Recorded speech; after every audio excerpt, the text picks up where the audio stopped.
The 9,577th meeting of the Security Council is called to order. The provisional agenda for this meeting is Situation in Afghanistan. The agenda is adopted.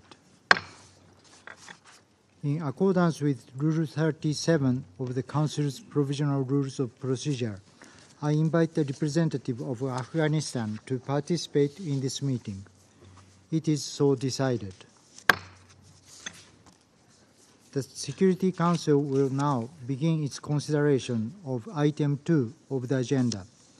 Members of the Council have before them document S/2024/234, the text of a draft resolution submitted by Japan. I wish to also draw the attention of the Council members to document S/2024/196, the report of the Secretary General on the situation in Afghanistan and its implications for international peace and security. The Council is ready to proceed to the vote on the draft resolution before it. I shall put the draft resolution to the vote. Will those in favor of the draft resolution contained in document S/2024/234 please raise their hand?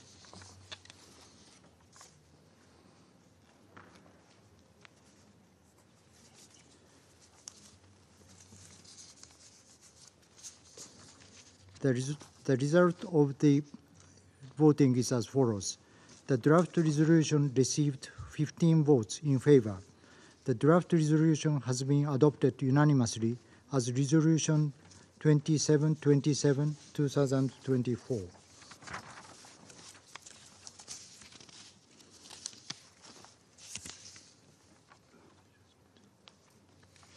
I shall now make a statement in my capacity as a representative of Japan.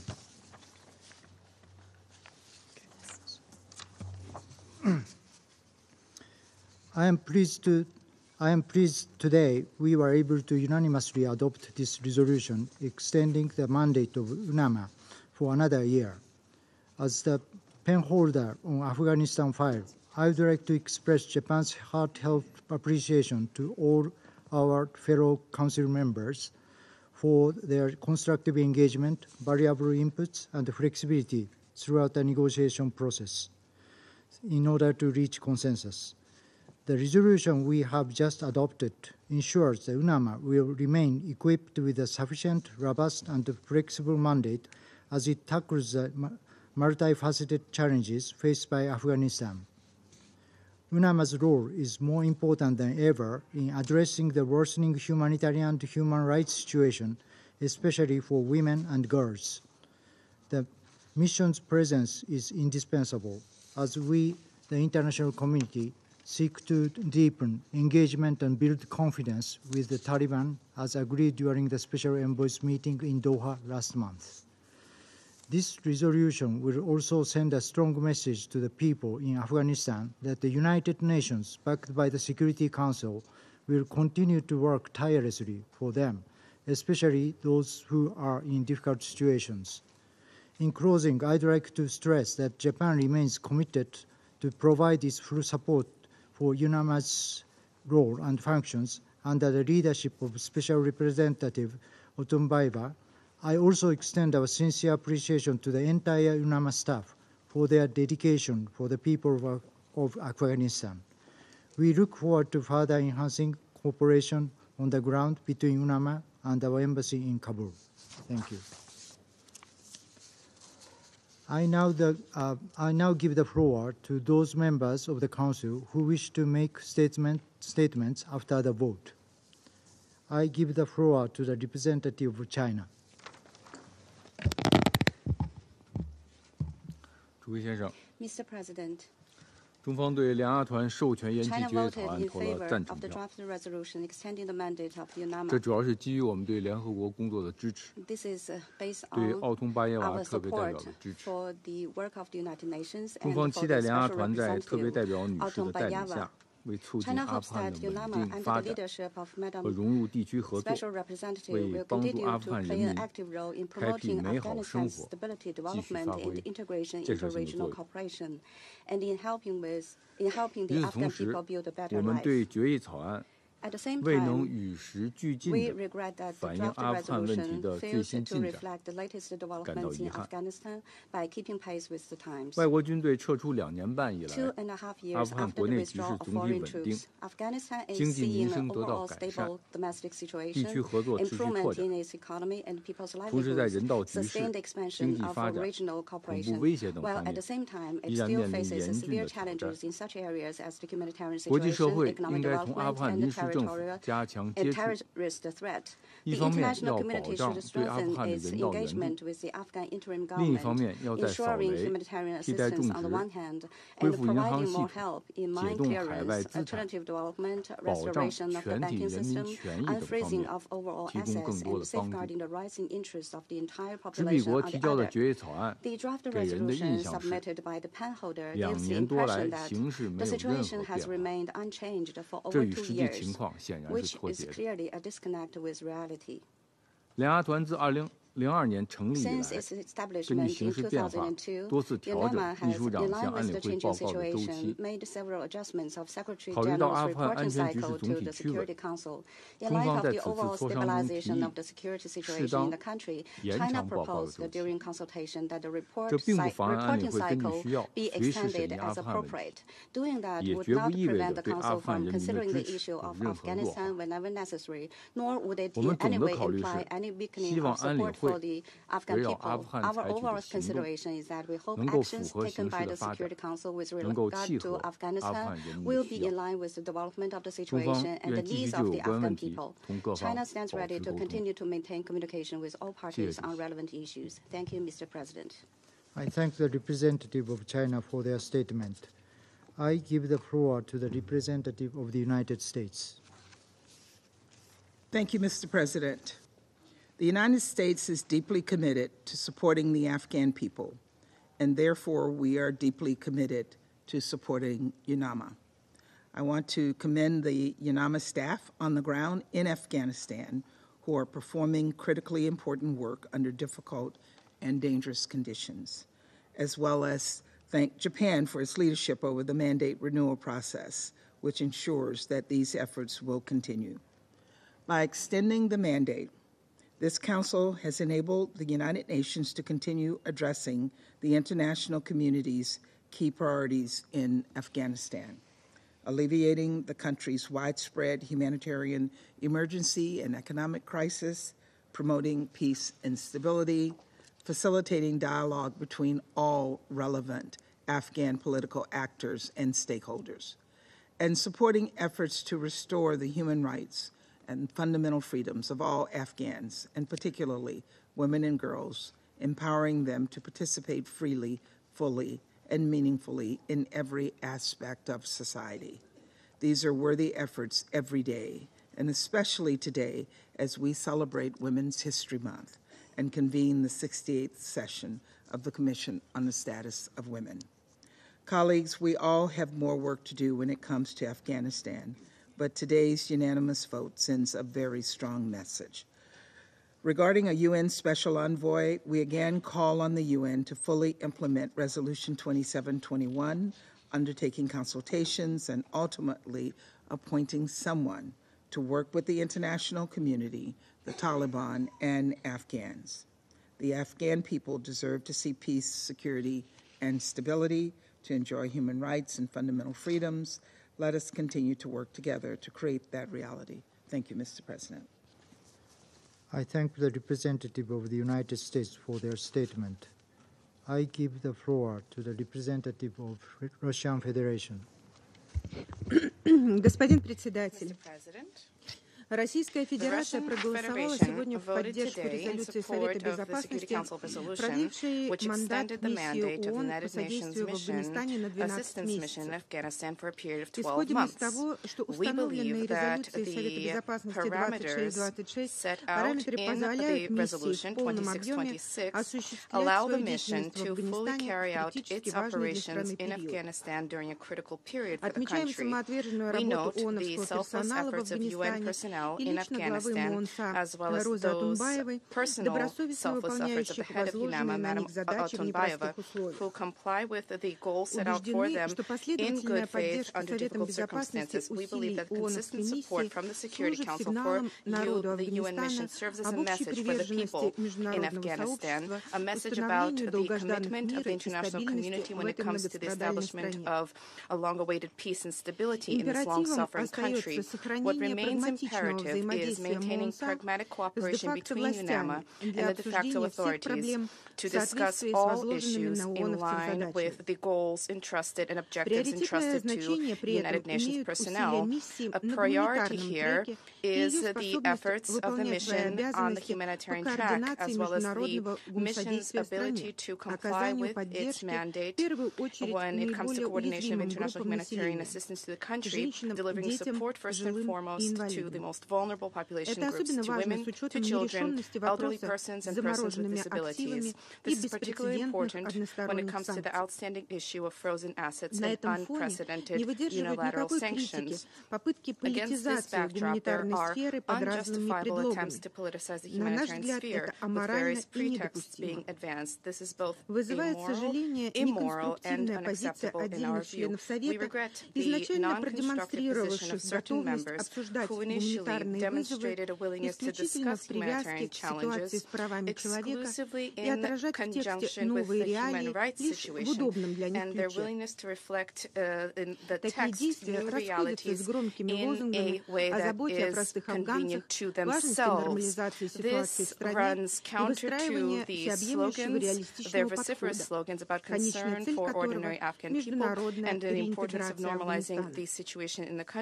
Убеждены, что построение долгосрочного мира в стране невозможно без объективной и взвешенной оценки и конструктивного и терпеливого взаимодействия с де-факто властями по широкому кругу проблем, в том числе под эгидой ООН. Альтернативного пути нет. От этого зависит скорый выход из сложившегося тупика и успешное выполнение МОНСА возложенных на нее задач. Я благодарю за внимание. I thank the representative of Russian Federation for their statement. I give the floor to the representative of Slovenia. Thank you very much, Mr. President. Slovenia welcomes the unanimous adoption of the resolution and thanks the penholder Japan for their efforts and all the Council members for their constructive engagement. We welcome that the unity of the Council on such an important topic was attained once again. Slovenia voted in favor of this resolution because we believe UNAMA's mandate must remain comprehensive, support the path towards the inclusive transition and prosperous democratic future of Afghanistan and Afghan people, bringing stability, prosperity, and sustainable peace.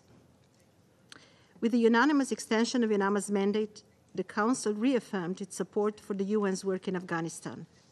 It is sending an important signal of the international community to Afghan people that we remain committed to protect and stand up for the human rights and to ensure much-needed humanitarian assistance. We welcome and commend UNAMA for all the activities it has been consistently undertaken and implementing its mandate. We particularly stress the importance of UNAMA's work in the fields of human rights, humanitarian assistance, and continued political dialogue with the Taliban. Mr. President, the situation in Afghanistan remains deeply alarming, particularly when it comes to human rights, the dire humanitarian and fragile economic situation, as well as the challenging security threats. All have a devastating impact on the people of Afghanistan. We remain deeply concerned about the policies and practices put in force by the Taliban that restrict the full enjoyment of human rights and fundamental freedoms of women and girls. We regret that the Council members were not able to reflect this in the resolution. Therefore, we once again call on Taliban to respect and fulfill Afghanistan's obligations pursuant to the binding human rights treaties. We remain committed to the people of Afghanistan and reaffirm our solidarity with them. We will continue advocating for human rights for everyone. I thank you. I thank the representative of Slovenia for their statement. I give the floor to the representative of Republic of Korea. Thank you, Mr. President. Allow me to begin by commending Japan and your team's constructive efforts in enabling the necessary extension of UNAMA's mandate through the Council's unanimous decision. UNAMA remains one of the UN's largest special political mission with over 1,000 staff. This size reflects the full scale and seriousness of the multifaceted and interlinked challenge that Afghanistan continues to face. UNAMA's continued presence on the ground and the Security Council's ongoing vigilance on the Afghanistan file are critical to serve the 44 million population of Afghanistan among those 23.7 million in need.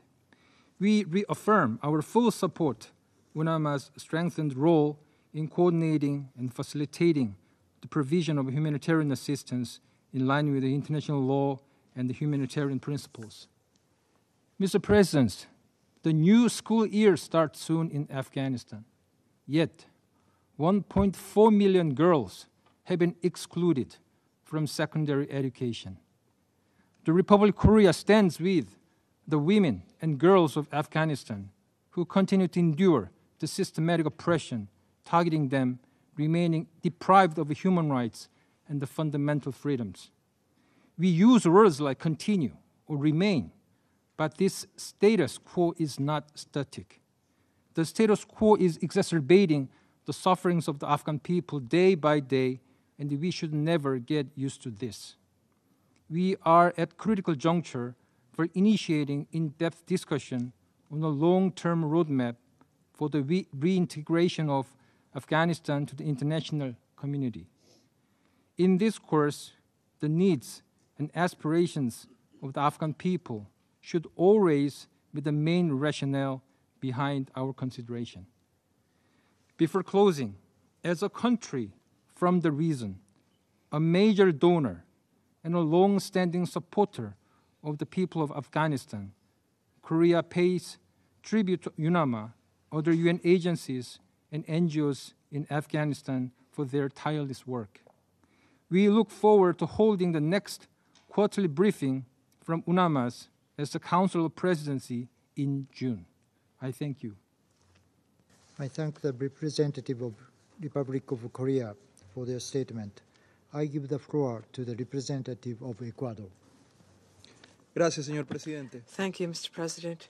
Ecuador voted in favor of this resolution because we believe the work of UNAMA is essential for supporting the Afghan people and because the mandate contained in Resolution 2626 is robust and comprehensive. We believe that the unity in the Council and unanimous support for the UN agencies working in this country are absolutely essential for addressing the growing humanitarian needs in Afghanistan and in order to reverse the regrettable situation of women and girls, Afghan women and girls who have been restricted in their access to their fundamental freedoms and rights. Thank you. I thank the representative of Ecuador for their statement. I now give the floor to the representative of Afghanistan.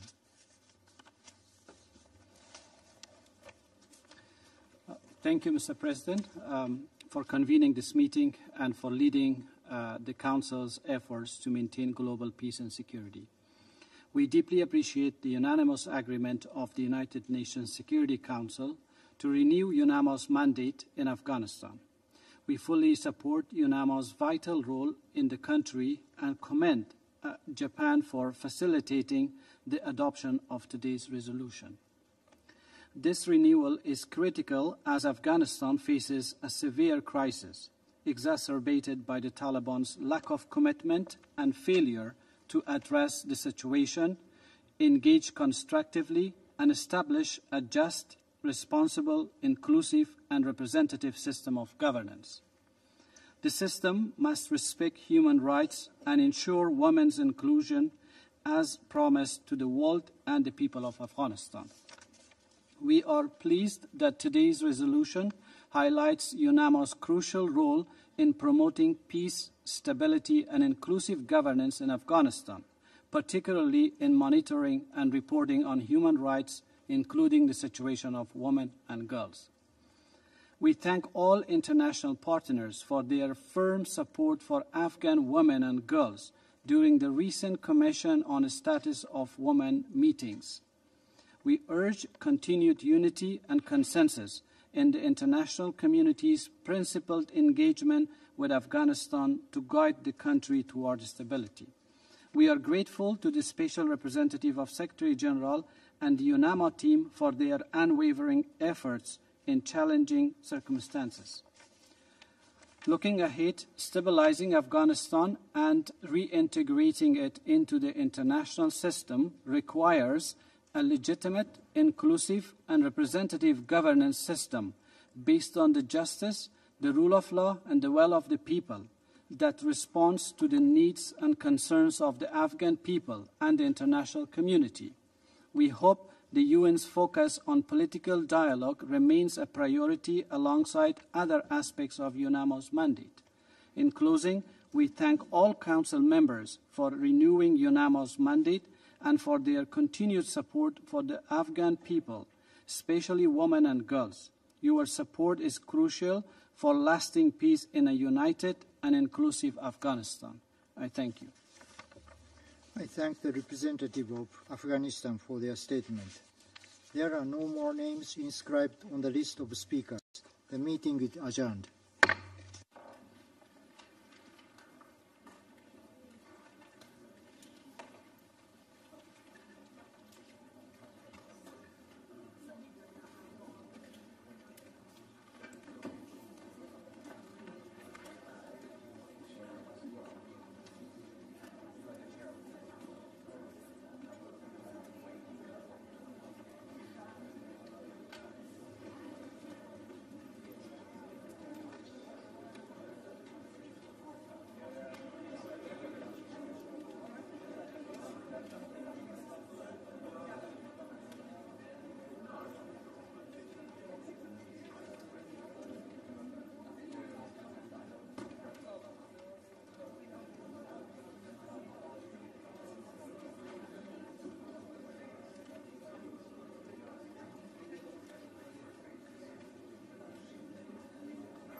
The 9,578th meeting of the Security Council is called to order. provisional agenda for this meeting is maintenance of peace and security of Ukraine. The agenda is adopted. In accordance with Rule 37 of the Council's Provisional Rules of Procedure, I invite the representative of Estonia, Italy, Poland, Romania, and Ukraine to participate in this meeting. It is so decided. In accordance with Rule 39 of the Council's Provisional Rules of Procedure, I invite Ms. Rosemary DiCarlo, Under Secretary General of Political and Peace-Building Affairs, to participate in this meeting. It is so decided. In accordance with the Rule 39 of the Council's Provisional Rules of Procedure, I also invite His Excellency Mr. Stavros Lambrinidis, head of the delegation of the European Union to the United Nations, to participate in this meeting. It is so decided. The Security Council will now begin its consideration of item 2 of the agenda. I now give the floor to Ms. Rosemary DiCarlo. Thank you, Mr. President. The principle of respect for territorial integrity and the political independence of states is the cornerstone of our collective security. Any annexation of a state's territory by another state resulting from the threat or use of force is a violation of the principles of the United Nations Charter and international law. Yet, that is what the Russian Federation has attempted in Ukraine, causing in the process unspeakable suffering and destruction. This bears repeating, as tomorrow will mark 10 years since the unlawful attempt by the Russian Federation to annex the Autonomous Republic of Crimea and the city of Sevastopol through a so-called referendum. The position of the United Nations on the status of Crimea is guided by the General Assembly resolution on the territorial integrity of Ukraine of 27 March 2014. This resolution states that Russia's attempted illegal annexation of the Autonomous Republic of Crimea and city of Sevastopol, Ukraine, is invalid and unrecognized by the international community. Also, it has been more than a year since the Russian Federation's equally unlawful effort to annex the Donetsk, Luhansk, Kherson, and Zaporizhia regions of Ukraine in September 2022.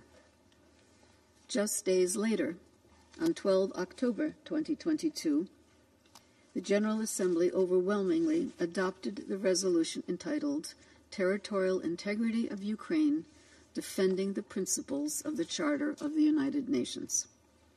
The resolution unequivocally condemns Russia's organization of illegal referenda within Ukraine's internationally recognized borders and its attempted annexation of these regions of Ukraine.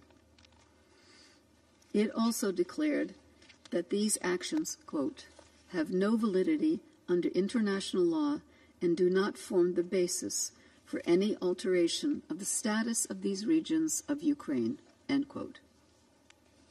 In this context, Russia's intention to conduct presidential elections from today, 15 March, until 17 March in areas of Ukraine under its control are unacceptable. The UN Human Rights Monitoring Mission in Ukraine has documented that past so-called referenda and local elections have been conducted in a coercive environment. Under international humanitarian law, the occupying power, in this case the Russian Federation, is obligated to uphold the laws of Ukraine in the occupied territories. Mr. President, international humanitarian law also prohibits indiscriminate attacks and attacks targeting civilians and civilian infrastructure. But since February 2022, the Office of the High Commissioner for Human Rights has verified 10,703 civilians, including 594 children, killed. 2,146 more civilians, including 1,316 children, have been injured. The actual toll is very likely much higher. Since our last briefing to this Council only a week ago, Russian strikes on civilians and civilian infrastructure have continued unabated. On 12 March, 5 people were reportedly killed and nearly 50 injured, including several children, in a Russian missile strike in Kryvyi Rih in the Dnipropetrovsk region of Ukraine. In Odessa, Russian drone and missile strikes have continued. This morning, 20 people were reportedly killed and 73 injured in a Russian missile strike in the city. 2 of the killed were first responders who died after a second strike hit the location where they had rushed to help victims. Attacks have also continued to damage civilian infrastructure in Odessa, with 25 drones reportedly targeting the city in just one overnight attack on Monday. Less visible is the traumatizing effect of living in constant fear of sudden violent death, injury, or loss. The mental scars left by such dread on countless Ukrainians may take generations to heal. The war in Ukraine has awakened another kind of fear, one that haunts us all. The International Atomic Energy Agency continues to report explosions and other indications of military activity near the Zaporizhzhia nuclear power plant. We again stress the imperative of ensuring the integrity, safety, and security of all nuclear sites. In this context, we reiterate there is no excuse for irresponsible and inflammatory nuclear rhetoric that fans the risk of further escalation. Mr. President, as highlighted last week by the Office for the Coordination of Humanitarian Affairs, the humanitarian situation in Ukraine remains dire amid the intensification of aerial assaults by Russian forces. The most vulnerable, including internally displaced persons and those residing in frontline communities, are in urgent need of assistance.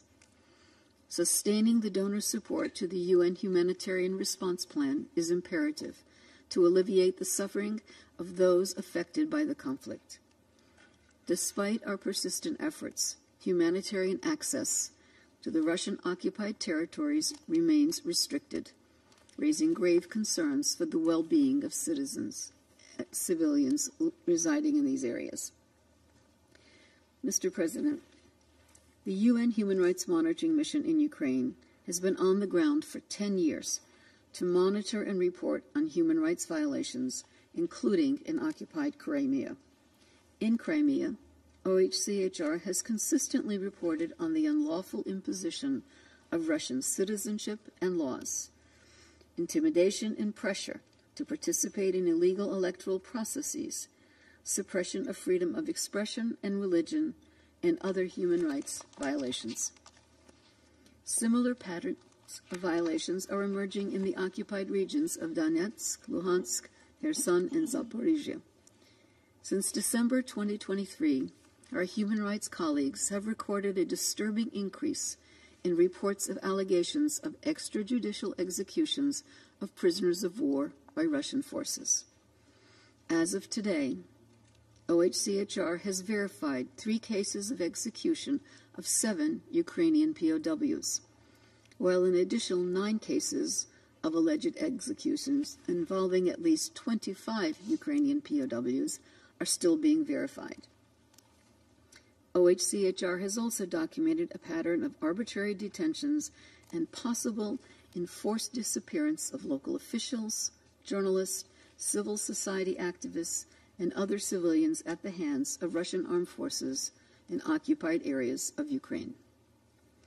A new report by the Commission of Inquiry on Ukraine, which was published today, provides additional information on the Commission's previous findings that torture against civilians by Russian authorities in Ukraine and in the Russian Federation has been widespread and systematic.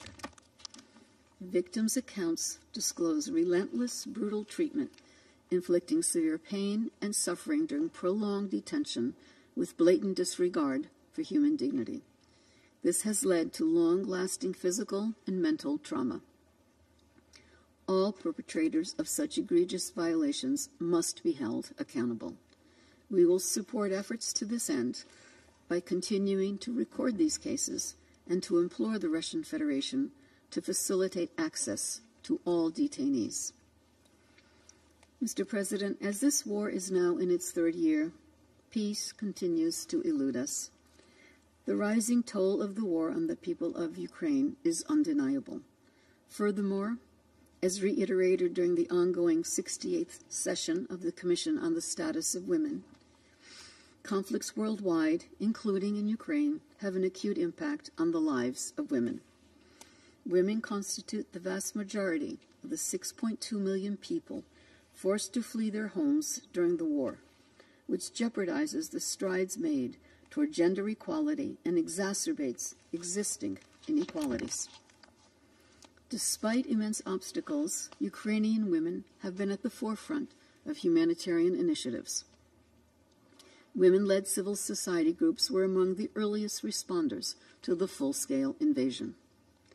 It is crucial to recognize the essential role Ukrainian women must assume in the long process to recovery and peaceful future of Ukraine. The pursuit of peace must be our foremost priority, guided by the UN Charter, international law, and General Assembly resolutions. The Secretary General's remarks to this Council on 23 February aptly underscored the imperative of recommitting to these fundamental principles to achieve just, lasting, and comprehensive peace. Thank you, Mr. President. I thank Ms. DiCarlo for her briefing. I now give the floor to those Council members who wish to make statements. I give the floor to the representative of Slovenia. Thank you, Mr. President, and I want to thank Undersecretary General Rosemary DiCarlo for her comprehensive briefing. Mr. President, let me focus on three messages on today's topic. First, let me start with an undisputed fact, and that is that these days Russia is organizing presidential elections not just on its own territory, but also on the territory of another sovereign member of the United Nations, against the will of that country. Slovenia denounces the attempted illegal annexation and subsequent holding of Russian elections on Ukrainian territory. Russia calls parts of Ukraine it has seized the new territories. This reflects a colonial logic of an age-long past. Annexation amounts to an act of aggression. It is forbidden by international law and goes against purposes and principles of the UN Charter. Second, what is the outlook for peace in Ukraine in the context of these elections? We have serious doubts in the sincerity of the Russian claims towards its openness for peace talks. Holding elections in the illegally seized territories does not signal readiness for diplomacy. It rather demonstrates an intention to continue to pursue its agenda with military might. Its renewed nuclear weapons rhetoric is worrisome and simply unacceptable under any circumstances. Peace needs to come to Ukraine, and we have hopes for a peace process to materialize soon, and we call on Russia to cease with its belligerent narrative and demonstrate it really wants peace. Third, speaking of elections where they can be legally held, that is in the internationally recognized territory of Russia, we are disappointed that contrary to its commitments as an OSCE participant state, for the first time Russia decided not to invite OSCE observers to its presidential elections.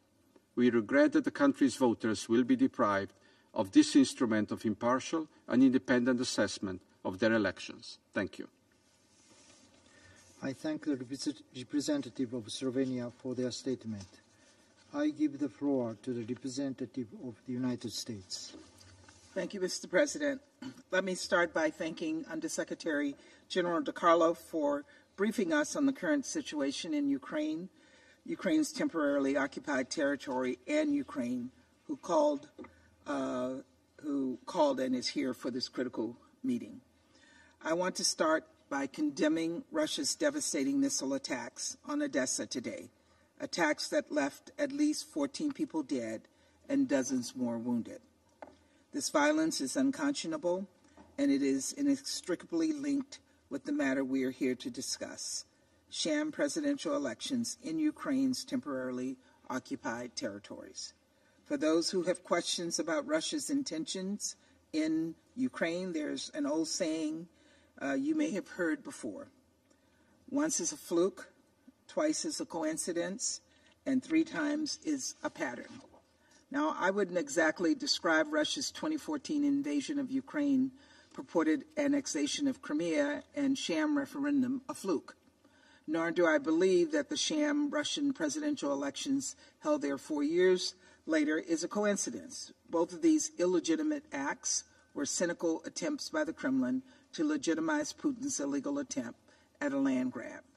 But today, as early voting for the Russian elections enters final days, this much is clear. Russia's tactics of holding sham elections in Ukraine's occupied territory is, in fact, a pattern. Colleagues, as we speak, Russia's Central Election Commission continues to conduct presidential elections not only in the Russian Federation, but throughout the parts of sovereign Ukraine that it occupies and has purported to annex: Zaporizhia, Kherson, Luhansk, Donetsk, and Crimea. Let's call this what it is. It's a blatant propaganda exercise undertaken in the hopes of somehow strengthening Russia's false claim to the parts of Ukraine it illegally invaded. To hold Russian elections in Ukraine's sovereign territory is proof of the tie between the Kremlin's external aggression and internal repression. It is an affront to the UN Charter principles that underpin global security and stability, and it demonstrates the Kremlin's disregard for this institution and for international law, further proving that Russia has little intention of seeking a peace settlement based on UN Charter principles. And so 2 years since Russia's full-scale invasion of Ukraine and 10 since its initial invasion of Crimea, we must continue to defend Ukraine's sovereignty. UN members need not agree on everything to stand together and stand up for a simple tenet: holding elections in another sovereign UN member state's territory without its consent is in manifest disregard for the principles of sovereignty and territorial integrity. Any country that purports to defend these principles must not be silent now. For our part, the United States has sanctioned several individuals for acts supporting Russia's war, including those involved in the unlawful transfer of deportation of Ukrainian children. And we, along with other partners, have imposed sanctions on those responsible for the death of Alexei Navalny, including the prison warden, regional prison head, and deputy director of the Federal Penitentiary Service in Russia. Now we call on the international community to join us in imposing costs on those responsible for organizing and holding these sham elections in Russian-occupied parts of Ukraine. We also call on so-called election observers to resist exploitation and refrain from legitimizing this process. The United States is not aware of any internationally respected election observation organization planning to oversee these elections. Anyone propped up by the Kremlin to lend a flimsy veneer of legitimacy is simply a pawn in their game. Colleagues, the United States will never recognize the Russian Federation's claim to any of Ukraine's sovereign territory, and we unequivocally condemn Russia's continued occupation of part of Ukraine. Now it is critical that we continue to stand together in support of the UN Charter and against Russia's territorial ambitions and efforts to redraw borders by force, that we continue to call for accountability for the atrocities and the abuses committed by Russian officials in Ukraine, that we continue to seek justice for victims, not only as a moral imperative, but as a strategic one, furthering deterrence and respect for the rule of law in the future, and that we continue to condemn the sham election in Ukraine's temporarily occupied territory for what it is, one in a pattern of failed attempts to justify the unjustifiable. Thank you, Mr. President. I thank the representative of the United States for their statement. I give the floor to the representative of China. 主席先生， Mr. President, 我感谢迪卡洛副秘 I 书长 thank 的通 Under-Secretary General DiCarlo for her briefing. 报。俄乌战事爆发， It 乌 has 克兰 been 危 more 机全 than 面 2升 years 级， since 至 the 今已 total 经有2 escalation 年 of 多 the 了。 Ukrainian crisis and the 2 breakout 年 of 多 the 的时间里， Russian-Ukrainian 我们 conflict. 看到了 In 太 the 多 course 的 of more 生 than 灵 2 涂炭， years, we have seen too much 看到了 misery 太多的 and too many 人间 human 惨剧。 tragedies unfolded.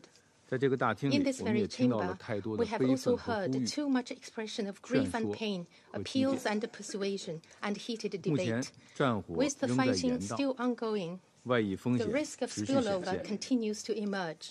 多一天冲突， One more day of 世界 conflict 就多一分 brings 风 one 险。 more element of risk to the 早一 world. 天和谈， One day 和平 earlier 就 for 早一 peace 天到来。 talks means one day sooner for 实现和 peace. 平 Peace 是当务之 is 急 a，matter of 也 utmost 是众望所 urgency, 归。 as well as a matter of public 在乌克兰 expectation. 问题上， On the 中方 question of 始终主张 Ukraine, China has 各 always 国主 maintained 权、领土 that the 完整 sovereignty and the 都应 territorial 该得到 integrity 尊 of 重。 all countries should be 联合国 respected, 宪章 that 宗 the 旨和 purposes 原 and 则 principles of 都 the 应该 UN 得到 Charter 遵守。 be upheld, 各国 that 合理 the 安全 legitimate 关切 security 都应 concerns 该得 of 到 all 重视， countries be taken into 一 account, 切有利于和平解 and 决 that 危 all 机的努 efforts 力都 conducive 应 to a 该得到支持。 political resolution of the crisis be supported.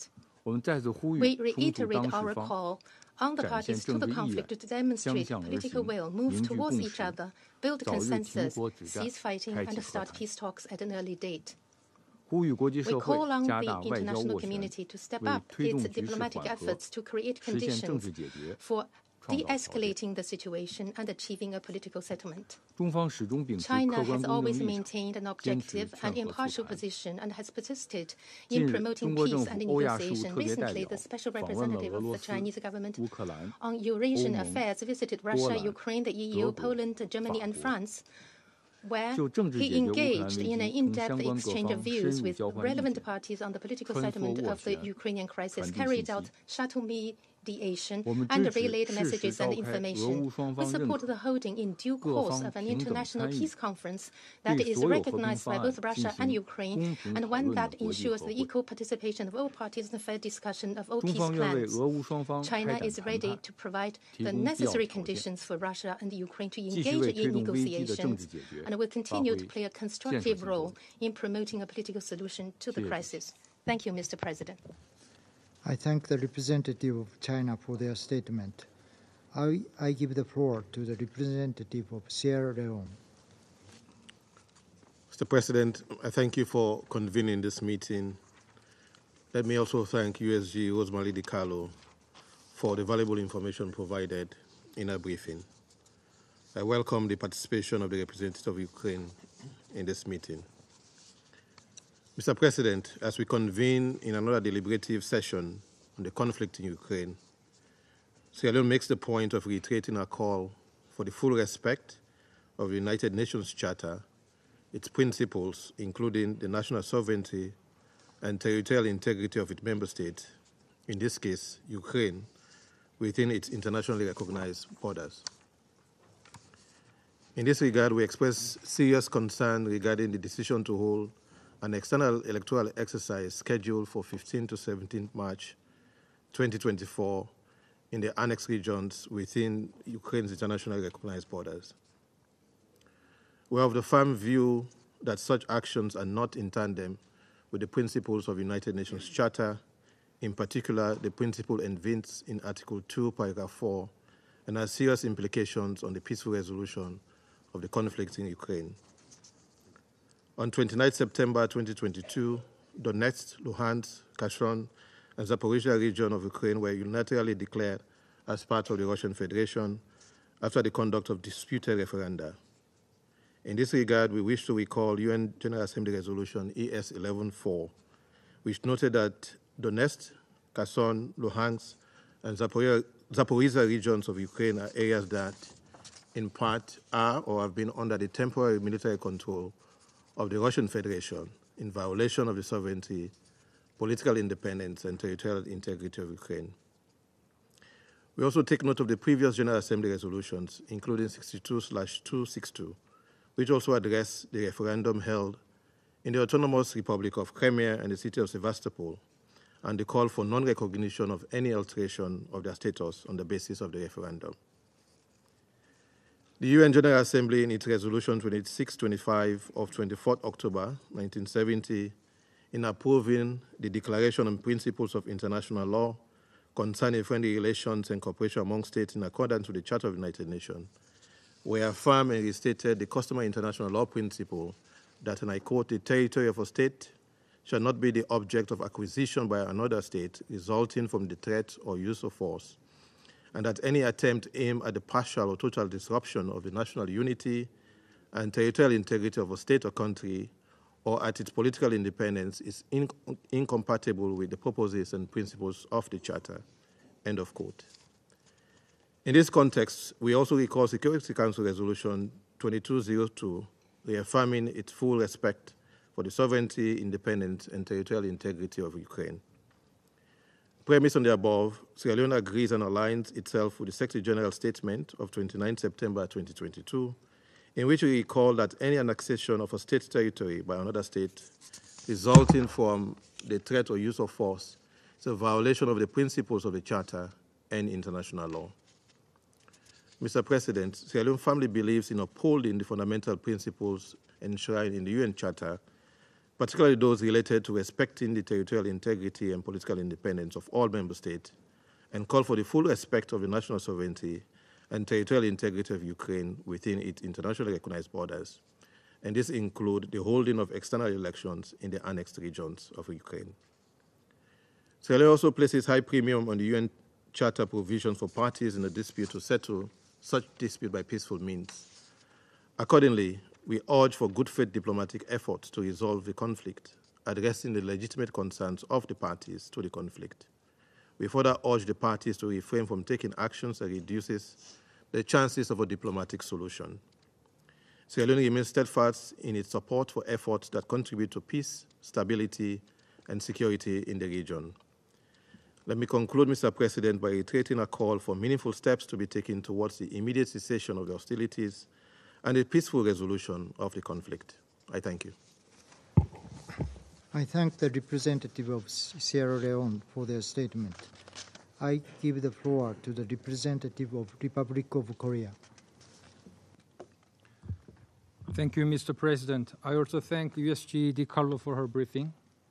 I welcome the participation of the Ukraine, Italy, Poland, Romania, EU, and Estonia delegation at today's meeting. From the very beginning of Russia's armed invasion of Ukraine, the international community, including my own country, has repeatedly condemned these actions and demanded the withdrawal of Russian military forces from the territory of Ukraine. When Russia illegally annexed the regions of Donetsk, Luhansk, Zaporizhzhia, and Kherson in September 2022, the UN General Assembly, with the support of a majority of member states, adopted Resolution ES-11/4, declaring that Russia's annexation has no validity under international law and demanding a reversal of its decision. Yet, Russia has not heeded the recurrent international calls to respect Ukraine's sovereignty and territorial integrity. On the contrary, Russia has continued and expanded its brutal war against Ukraine, causing devastating consequences with indescribable human sufferings, particularly for women and children in Ukraine, alongside grave global repercussions. In this troubling situation, we are now witnessing Russian presidential elections taking place in the occupied territories of Ukraine. The Republic of Korea reiterates the Ukraine's sovereignty, territorial integrity, and independence should be respected. The principle of the prohibition of the use of force represent the beating heart of the UN Charter and has served as a fundamental norm of international law over the last 7 decades. Indeed, as the prominent international lawyer Louis Hackin presciently pointed out more than 50 years ago, we have every reason to keep alive this precious principle at all costs. He argued that this principle serves national interests and thereby has deterring effects against the major wars among countries. And the importance of upholding this principle was pronounced, particularly when UN and the international community firmly responded to the DPRK armed aggression against the Republic of Korea in 1950. Needless to say, the role of the permanent member of the Security Council as the ultimate guardians of international peace and security is critical in defending this golden rule. Tragically, in addition to breaching the UN Charter, Russia's illegal invasion has dealt a serious blow to other fundamental values that the international community has been upholding. The war it is waging against Ukraine has caused continuing violation of international humanitarian and humanitarian rights laws. In its war of aggression, Russia has even procured DPRK's weapons, including ballistic missiles, in clear violation of a multiple U.N. Security Council resolution, undermining the global non-proliferation regime. International law and the UN Charter is our last bastion to ensure the maintenance of international peace and security, which is something Russia also benefits from. In this regard, my delegation once again urges Russia to live up to its responsibilities as a permanent member of the Security Council by promptly withdrawing its military forces from territory of Ukraine within its internationally recognized borders. Any attempts to change international borders by force, if successful, will have cascading effects. This would prompt similar attempts everywhere else, thus enabling might to prevail over justice.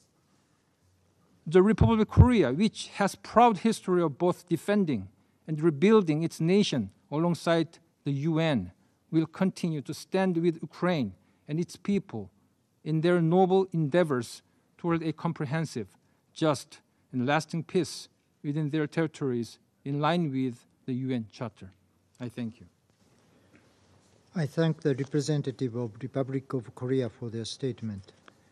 I give the floor to the representative of Ecuador. Gracias, señor presidente. Thank you, Mr. President. Agradezco a la señora I would like Rosemary to thank Ms. Rosemary Secretaria General DiCarlo, Adjunta de Asuntos Políticos USG y for Consolidación de Political la and Paz, Peace-Building por su Affairs, exposición informativa. for her informative briefing. La normativa internacional es clara International law en is cuanto a la clear with ilegitimidad que respect tiene to la the realización de elecciones en illegitimate territorios nature of ocupados holding militarmente. elections in militarily El occupied Ecuador hace un territories. llamado a evitar Ecuador acciones que calls puedan for impactar actions to be avoided, negativamente which el could ya have a tenso negative panorama en la impact región on the y already debilite tense los esfuerzos situation in the region internacionales para and encontrar una salida undermine pacífica international efforts y to find diplomática a al conflicto. peaceful and diplomatic outcome Vale la to the pena conflict. recordar It is que el worthwhile 12 de recalling octubre that del already 2022 back la on comunidad October internacional 12, ya se pronunció con 2022, una voz a firme united y international unificada a través community de la spoke out resolución firmly ES through UN GA 11/4 Resolution de la que la Asamblea General de las Naciones Unidas, evidenciando el consenso global sobre la ilegitimidad de los referendos realizados en territorio ucraniano. En ese sentido, ha resultado preocupante conocer sobre la decisión de las autoridades rusas de llevar a cabo elecciones presidenciales en los territorios temporalmente ocupados de Ucrania, en particular la República Autónoma de Crimea y la ciudad de Sebastopol, así como las partes regionales ucranianas de Donetsk, Luhansk, Zaporilla y Kherson. Zaporizhia and Desde su Kherson. fundación como república, Since its el founding Ecuador as ha a rechazado y republic, Ecuador condenado has el uso de la rejected and fuerza de un condemned Estado the use contra of otro, force by one state en over línea con los another, principios de su in política line exterior with the y principles of honrando our su foreign vocación policy and pacífica, faithful to our no peaceful reconoce la calling. adquisición de We do not territorios por la fuerza. recognize the Esta acquisition posición de of land principio by force. y This será position of invariable. principle is and De la will misma be forma, unchanged. el Ecuador cree Similarly, firmemente que las controversias Ecuador deben firmly resolverse believes por that medios disputes pacíficos, must be resolved enmarcados en through los peaceful mecanismos means establecidos por la Carta pursuant to Fundacional de esta mechanisms organización. contained in the founding Señor charter of this Presidente, organization. Mr. la President, crisis en Ucrania persiste the crisis y las in tensiones Ukraine en la región continúan escalando, persists cada and vez más tensions in the evidente la region necesidad de continue to actuar de manera escalate. decisiva. It is increasingly evident El that Ecuador decisive reitera su action is llamado a needed. Rusia Ecuador reiterates its appeal to Russia immediately to suspend its military operations, and we insist on the need for this Council to prioritize the effective use of mediation mechanisms provided for in the UN Charter in order to facilitate a cessation of hostilities and the restoration of peace. Given the complexity of the situation in Ukraine, there are no easy solutions. Despite the obstacles and the complexities, we must not lose hope in achieving a just and lasting peace pursuant to the UN Charter. This Council, as the primary guarantor of international peace and security, must work toward that end. Thank you. I thank the representative of Ecuador for their statement. I give the floor to the representative of Mozambique. Mr. President, we thank you for convening this briefing. We also thank USG DiCarlo for your update. Mr. President, free and fair elections are indeed a cornerstone of any democratic system, allowing citizens to exercise their fundamental human rights, to choose their own leaders and have a voice in how they are governed. These are commonly accepted international principles enshrined in the Universal Declaration of Human Rights, the International Covenant on Civil and Political Rights, and other international human rights instruments. While the act of holding elections within a country is a domestic affair, its implications extend far beyond national borders. Understanding the broader context and ensuring fair and transparent processes are equally vital. The current context is crystal clear. The conflict levels between Russia and Ukraine is at the highest possible point, posing a serious threat to local, regional, and international peace and security. As we have consistently reminded, international efforts are crucial to prevent further escalation and protect civilian lives. This is happening against consistent and repeated calls from various actors, including by the members of this Council, for the cessation of hostilities. Based on our own experience in Mozambique, we were adamant from the outset of this conflict there can be no military solution. This holds true after 2 years and more of conflict. Mr. President, as we can see, the global impact of this war continues to intensify, worsening multiple crises related to food insecurity, energy access, and more. Its consequences transcend borders and threaten our collective security. We call the parties to immediately cease all military operations and engage in good faith diplomatic efforts to resolve this conflict peacefully in line with the UN Charter. Let us explore all available avenues, including those enshrined in the UN Charter, to build confidence and set the ground for direct, constructive, and result-oriented dialogue. Mr. President, this Council has a moral obligation to uphold its founding purpose of preventing and removing threats to international peace and security. Inaction is not an option. We must intensify our efforts through all available means to facilitate a resolution to this conflict in line with the UN Charter and the international law. Dialogue between the contending parties is possible. Let us build upon this foundation and seek paths towards mutual understanding. In the spirit of determined diplomacy, we once again urge the parties to reconsider their choices and opt for the path of dialogue and diplomacy before more lives are tragically lost. I thank you, Mr. President. I thank the representative of Mozambique for their statement. I give the floor to the representative of Switzerland.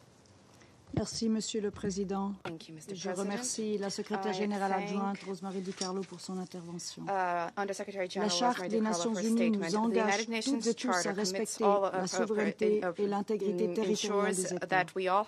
Elle établit également l'impératif de s'abstenir de recourir à la force. Ces principes constituent les piliers indispensables de notre ordre international et sont censés favoriser les relations pacifiques entre les États. Toute annexion du territoire d'un État par un autre résultant de la menace et de l'usage de force constitue une violation de ces principes fondamentaux du droit international. La situation en Ukraine nous rappelle de manière flagrante les répercussions du non-respect de ces principes. 10 ans se sont écoulés depuis le soi-disant référendum en Crimée et 1 an et demi depuis que la Russie a répété cette action illégale dans les régions de Donetsk, Kherson, Luhansk et Saporicha, alors que la guerre faisait et fait rage, comme nous l'avons avec tristesse encore dû constaté aujourd'hui à Odessa. Je prends cette occasion pour présenter mes très sincères condoléances aux familles des victimes et au gouvernement d'Ukraine. L'annexion des territoires ukrainiens déclarée par la Russie à la suite de ces votes constitue une grave violation du droit international, notamment de la souveraineté et de l'intégrité territoriale de l'Ukraine. Nous insistons sur le fait que ces régions sont et resteront partie intégrante de l'Ukraine. La Suisse réitère son engagement en faveur de la souveraineté, de l'indépendance et de l'intégrité territoriale de l'Ukraine. La Suisse condamne la décision de la Russie d'organiser de prétendues élections présidentielles dans les territoires occupés de l'Ukraine qui se poursuivent en ce moment même. La tenue de ces prétendues élections en territoire occupé constitue une violation du droit international et leurs résultats n'ont aucune légitimité. La Suisse ne reconnaîtra ni les résultats des soi-disant élections menées dans les territoires, ni l'incorporation des territoires ukrainiens à la Fédération russe. Nous demandons d'ailleurs instamment à la Russie de cesser toutes les hostilités et de retirer ses troupes du territoire ukrainien. Monsieur le Président, avec une grande majorité de l'Assemblée générale, la Suisse a soutenu la résolution ES 11/4 sur l'intégrité territoriale de l'Ukraine. Cette résolution demande à tous les États et à toutes les organisations internationales de ne reconnaître aucune modification par la Russie du statut du territoire ukrainien et à s'abstenir de toute action qui pourrait être interprétée comme une telle reconnaissance. Cet appel revêt une importance particulière en ce jour. Tant que ces territoires demeurent sous occupation, la Russie est tenue de respecter ses obligations lui incombant en tant que puissance occupante en vertu du droit international humanitaire.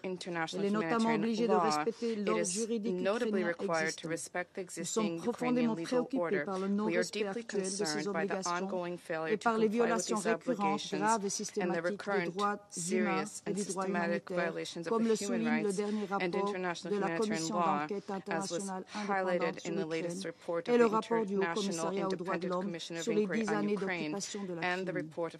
Nous saluons la commission d'enquête et la mission de surveillance des droits de l'homme en Ukraine pour leur travail. Nous rappelons que le respect strict du droit international et des droits de l'homme est impératif en tout temps. Cela comprend l'obligation de permettre et de faciliter le passage rapide et sans entrave de l'aide humanitaire destinée aux civils dans le besoin, y compris dans les zones occupées. Pour conclure, je souligne que l'organisation de soi-disant processus électoraux dans les zones occupées de l'Ukraine compromet encore davantage les perspectives de paix. Ce dont nous avons besoin, ce sont des États décisifs vers une paix globale, juste et durable en Ukraine, conformément à la Charte des Nations Unies. Mon pays demeure pleinement engagé dans la réalisation de cet objectif. Je vous remercie. Thank you very much. I thank the representative of Switzerland for their statement. I give the floor to the representative of Malta. Thank you, President. I also thank Under-Secretary General DiCarlo for her comprehensive briefing. As we have stated before, Malta deplores Russia's violation of Ukraine's sovereignty and territorial integrity. We recall that the General Assembly condemned the organization by the Russian Federation of illegal so-called referendums and the attempted illegal annexation of the Donetsk, Kherson, Luhansk and Zaporizhzhia regions of Ukraine in 2022. Similarly, as from 2014, the General Assembly called on states not to recognize any alteration of the status of the Autonomous Republic of Crimea and the city of Sevastopol. Russia's planned presidential elections in these regions this weekend and the reported mail voting processes taking place in some areas since 25th February further manifest this violation of international law. We reiterate our call on Russia to respect the principles of the UN Charter and to reverse these illegal plans. Holding such elections grossly violates the constitution and legislation of Ukraine. They have no validity under international law and do not form the basis of any alteration of the status of Ukraine's territories. We will not recognize either the holding of these so-called, in quotes, elections or their results. There have been also reports of Russian officials carrying ballot boxes from house to house in Zaporizhia, implementing intimidation tactics, as well as pressuring Ukrainians who have not done so to take up Russian citizenship. We condemn these acts, including illegal referendums, illegal population census, forcible change of the democratic structure of the population, and the eradication of national identity. President, we deplore the loss of life and suffering, especially in temporarily occupied territories. The inhabitants of these regions have been subjected to violations of their human rights and basic freedoms. International monitoring mechanisms, such as the United Nations Human Rights Monitoring Mission Ukraine and the United Nations Independent International Commission of Inquiry on Ukraine, have confirmed Russia's breaches of international humanitarian law and international human rights law inside Ukraine.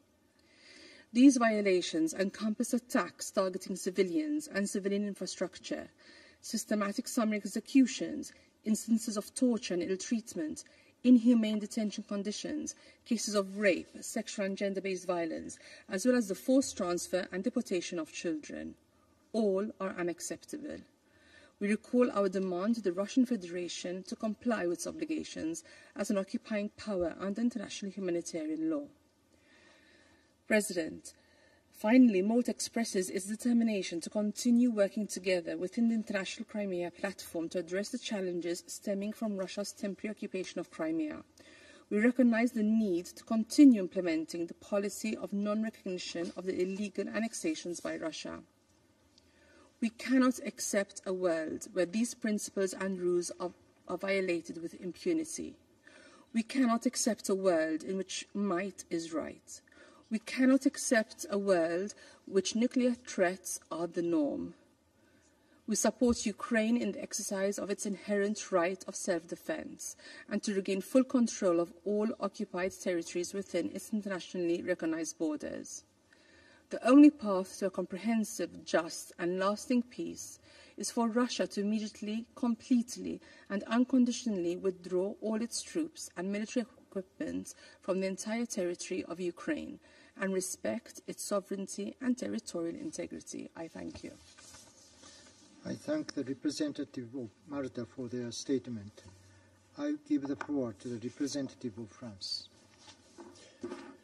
Monsieur le Président, je remercie Madame Di Carlo pour sa présentation. La Russie organise une nouvelle fois des pseudo-élections dans les territoires qu'elle occupe illégalement en Ukraine. C'est une mascarade. Au même titre que les pseudo-élections d'octobre dernier et que les simulacres de référendum de septembre 2022. Elle cherche de nouveau à donner un semblant de légitimité It is attempting yet again to give a semblance of legitimacy to its illegal attempts at annexation. These maneuvers will not change reality. The regions of Luhansk, Donetsk, Kherson and Zaporizhia, as well as the Autonomous Republic of Crimea and the city of Sevastopol, are an integral part of Ukraine. France condemns the illegal holding by Russia of elections in these territories. These elections, organized illegally by an occupying power, do not represent the free expression of will of the Ukrainian people. Le 12 octobre 2022, On the 12th of October 2022, the UN General Assembly condemned, and I quote, the organization by Russia of so-called illegal referenda in the regions situated within the internationally recognized borders of Ukraine and the illegal attempts to annex the Ukrainian regions of Luhansk, Donetsk, Kherson, and Zaporizhzhia, which followed. End quote. In 2014, the General Assembly had already determined that referenda organized by Russia in the Autonomous Republic of Crimea and the city of Sevastopol were not valid and could not serve as a basis for any change in the status of this region. The United Nations spoke out and rejected these sham elections organized contrary to the will of the legitimate authorities of Kiev and these illegal attempts at annexation. Let us be clear, this is yet another flagrant violation of the UN Charter by Russia, and yet another example of its contempt for the founding principles in which we believe, namely the sovereignty and territorial integrity of states. Monsieur le Président, nous ne nous résoudrons jamais à ce que la Russie modifie le statut de région ukrainienne, que ce soit par des artifices pseudo-juridiques ou par la force, à travers la détention arbitraire, la torture, les déportations, la distribution massive et forcée de passeports russes, le filtrage, l'imposition du droit, des médias, du système éducatif, de la langue et de la monnaie russe. La France continuera de fournir à l'Ukraine le soutien dont elle a besoin pour faire respecter son indépendance, sa souveraineté et son intégrité territoriale aussi longtemps qu'il le faudra. Je vous remercie. Thank you. I thank the representative of France for their statement. I give the floor to the representative of Algeria. شكرا سيد الرئيس. Thank you, Mr. President. أود أن أشكر كذلك I would also like to thank السيدة روزماري Rosemary دي DiCarlo, كارلو وكيلة الأمين العام Undersecretary للشؤون General for السياسية Political وبناء and السلام على Peace-building إحاطتها affairs for her القيمة. important briefing. أولا وقبل كل شيء First and foremost, أود أن أؤكد على التزام الجزائر القوي Algeria's والدائم strong and بقواعد القانون permanent الدولي commitment to the principles of وكذا international law بالمبادئ and والمقاصد to the الأساسية principles and المنصوص purposes عليها of the في United ميثاق الأمم Nations المتحدة Charter دون استثناء. with no exception. كما تدعو الجزائر هذا Algeria المجلس calls upon this council وكذا المجتمع الدولي and the international ككل community as إلى a whole الاطلاع بمسؤولياتهم الأساسية their primary من خلال responsibilities التمسك المستمر through their continued بهذه respect القواعد for والمبادئ these rules, والمقاصد principles, and وإعلائها purposes, and through وتفعيلها في upholding جميع them and الحالات applying them to all cases دون تمييز with no أو distinction, تحيز with no أو bias, انصياع إلى and with no ازدواجية المعايير. double standards. لقد دعونا مرارا We وتكرارا have repeatedly من هذا called المنبر from this forum الأطراف المعنية called upon بهذا النزاع the إلى parties to this تجنب منطق conflict المواجهة to avoid والتوتر confrontation and to avoid وإعطاء tension الأولوية and to لنهج prioritize خفض التصعيد de-escalation, والتريث patience, والهدوء. and calm.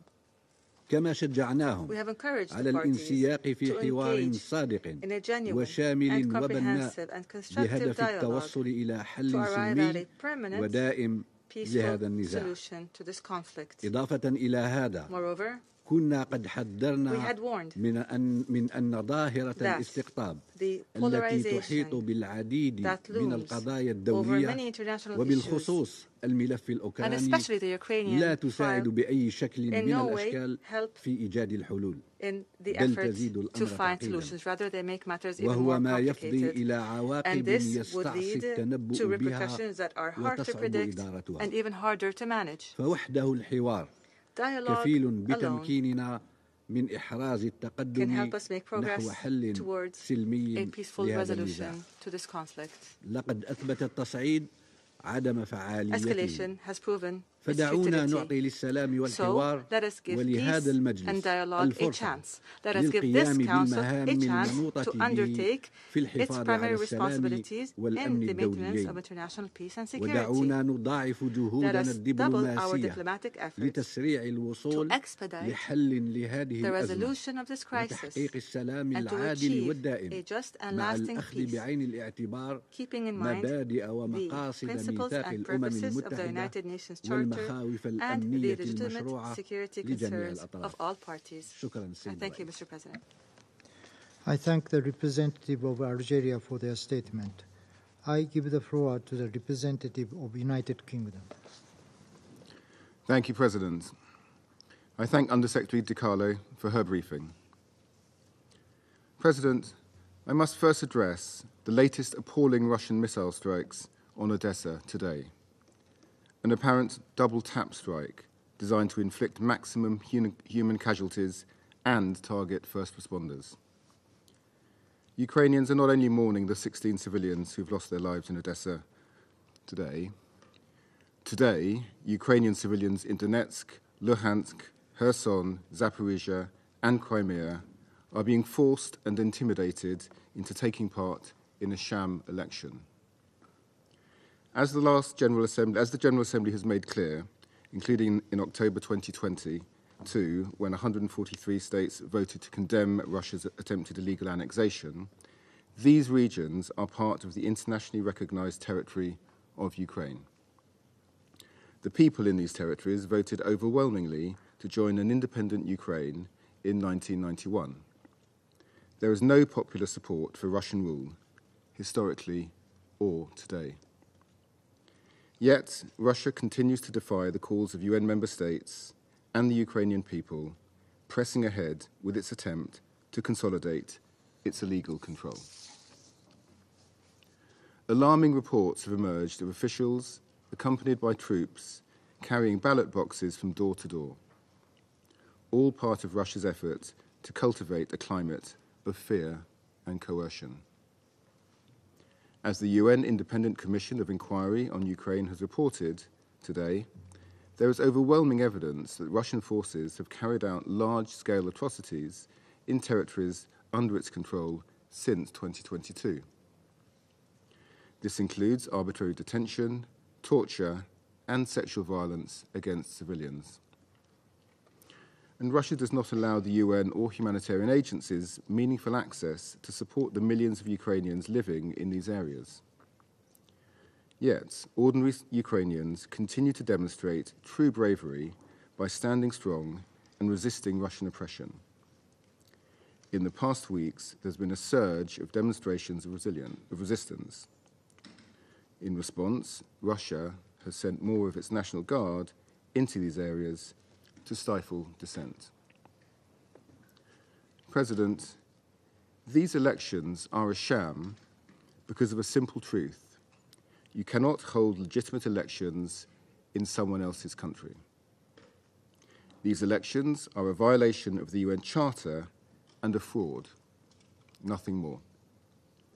They will not be recognized, just as we will never recognize Russia's attempted annexation of Ukrainian territory.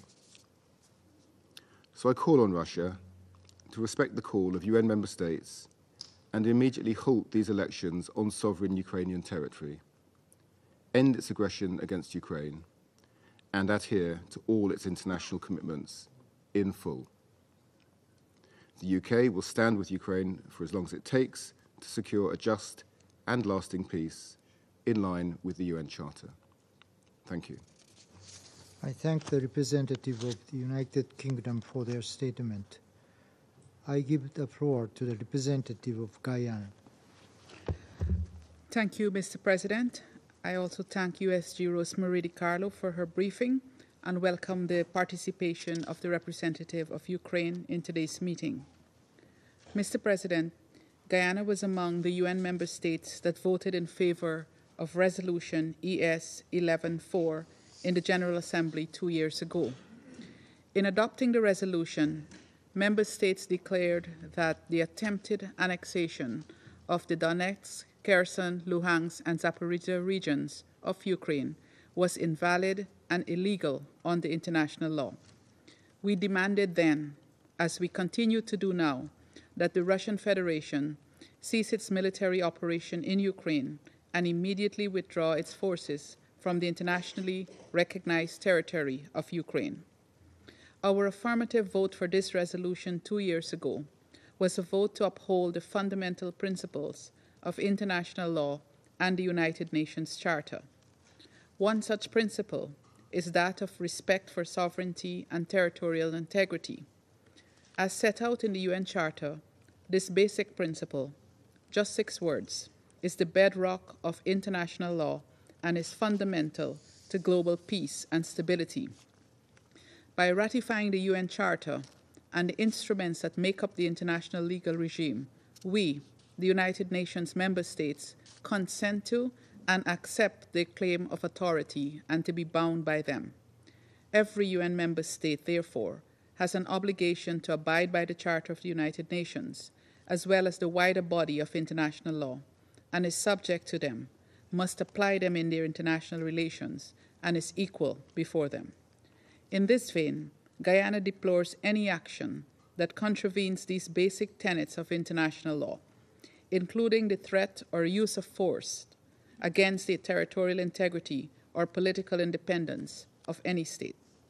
We also reject any unilateral proclamation of sovereignty by one state over the territory of another state and call for full respect for Ukraine's sovereignty and territorial integrity. Guyana is extremely concerned about the elections organized on Ukraine's territory without the consent of its elected government and conducted by a foreign government. Such actions are inconsistent with the norms and principles of international law and the UN Charter and are therefore illegal. Mr. President, this war has only brought unimaginable suffering and trauma for generations of Ukrainian and Russian citizens. We are constantly confronted with reports of indiscriminate attacks on civilians and civilian infrastructure, and of multiple violations being committed against women and children. Parties must fully comply with their obligations under international law and international humanitarian law. The war must end now. Prolonging the war only exacerbates the risks and consequences for all concerned and further threatens international peace and security. Guyana therefore stresses the urgency of resolving this conflict through peaceful means. We urge this Council to work together to pave a path towards peace and to put an end to the suffering in Ukraine. Guyana is prepared to do its part to advance this objective. I thank you, Mr. President. I thank the representative of Guyana for their statement. I give the floor to the representative of Russian Federation. Спасибо, господин председатель. Thank you, Mr. President. Прежде чем я начну свое выступление, хотел бы для протокола зафиксировать наше принципиальное несогласие с подходом, избранным японским председательством в отношении приглашения на сегодняшнее заседание делегации по правилам 37 и 39. Их общее число составляет 6, что очевидно избыточно для такого формата, как брифинг, который, в отличие от открытых дебатов с широким кругом участников, предполагает сфокусированную дискуссию. Discussion. Мы уже неоднократно говорили о том, что практика, когда трибуна Совета Безопасности превращается для делегаций, не являющихся его членами, вместо для минуты славы перед национальными телекамерами, порочна и подрывает авторитет Совета. Как показывает практика, никакой добавленной стоимости выступления членов ЕС в дискуссию не вносит. Это из раза в раз написанные под копирку тезисы в русле общей позиции ЕС и НАТО. Не видим смысла в участии отдельных членов Евросоюза, вдобавок представителю Брюсселя. Это пустая трата времени и дефицитных ресурсов перевода и конференционных услуг. У нас их сейчас иной раз не хватает на куда более важные обсуждения. Сожалеем, что японское председательство, которое заявляет о своей строгой приверженности правилам процедуры Совета Безопасности, грубо подрывает сложившуюся в нем практику работы. Undermining the practice of work that has been established. Mr. President, мы сегодня выслушали и еще, видимо, выслушаем немало антироссийских филиппик в связи с происходящим на Украине. Собственно, ради того, чтобы выпустить пар и продемонстрировать общественности, что тема Украины по-прежнему находится в фокусе внимания Совета Безопасности ООН, наши западные коллеги и созывают эти заседания. При этом алгоритм выдвигаемых в наш адрес обвинений algorithm of the accusations levied against us has not changed much. The portrayal of our high-precision strikes against objects linked to the military infrastructure of the Kiev regime, portrayal of that as a consequences of the work of the shoddy Ukrainian air defense systems, since they are located in residential districts in violation of the basic norms of IHL, which our Western colleagues in the best naval-gazing positions obstinately fail to notice. The wreckage of a small fraction of our systems, as well as Ukrainian missiles which miss their targets, fall on residential districts. As a result, peaceful Ukrainians die and are wounded. и предупреждает как об угрозе именно о работе ПВО, а не о российских ударах. Хочу привести вам конкретный пример. Сегодня уже упоминались разрушения жилых домов в городе Кривой Рог 12 марта. Вот как ее описывают в одном из наиболее популярных украинских телеграм-каналов. А именно из них сегодня черпают информацию большинство украинцев. После того, как киевский диктатор уничтожил все остатки независимых СМИ и кормит народ исключительно новостным телемарафоном. Цитирую. Администрация президента запустила утверждение о том, что в жилые дома попали российские ракеты серии X. Все здравомыслящие понимают, что попадание такой ракеты снесло бы подъезд, и жертв было бы больше. Скорее всего, ракету подбило украинское ПВО, и ее части упали на жилые кварталы. Администрация президента всегда умалчивает, что ракету сбили над городом. By Ukrainian air defense system, and its wreckage fell on the home. The presidential administration fails to mention this, that the missile was downed over a city and that it fell on the heads of civilians. And the second multi-story building clearly shows the consequences of the air defense missile and the marks of this. And this is something which any expert will tell you this. These are characteristic features, and take care of yourselves. For the authorities are viewing you just as newsworthy for PR, and our Western colleagues have no concern about this.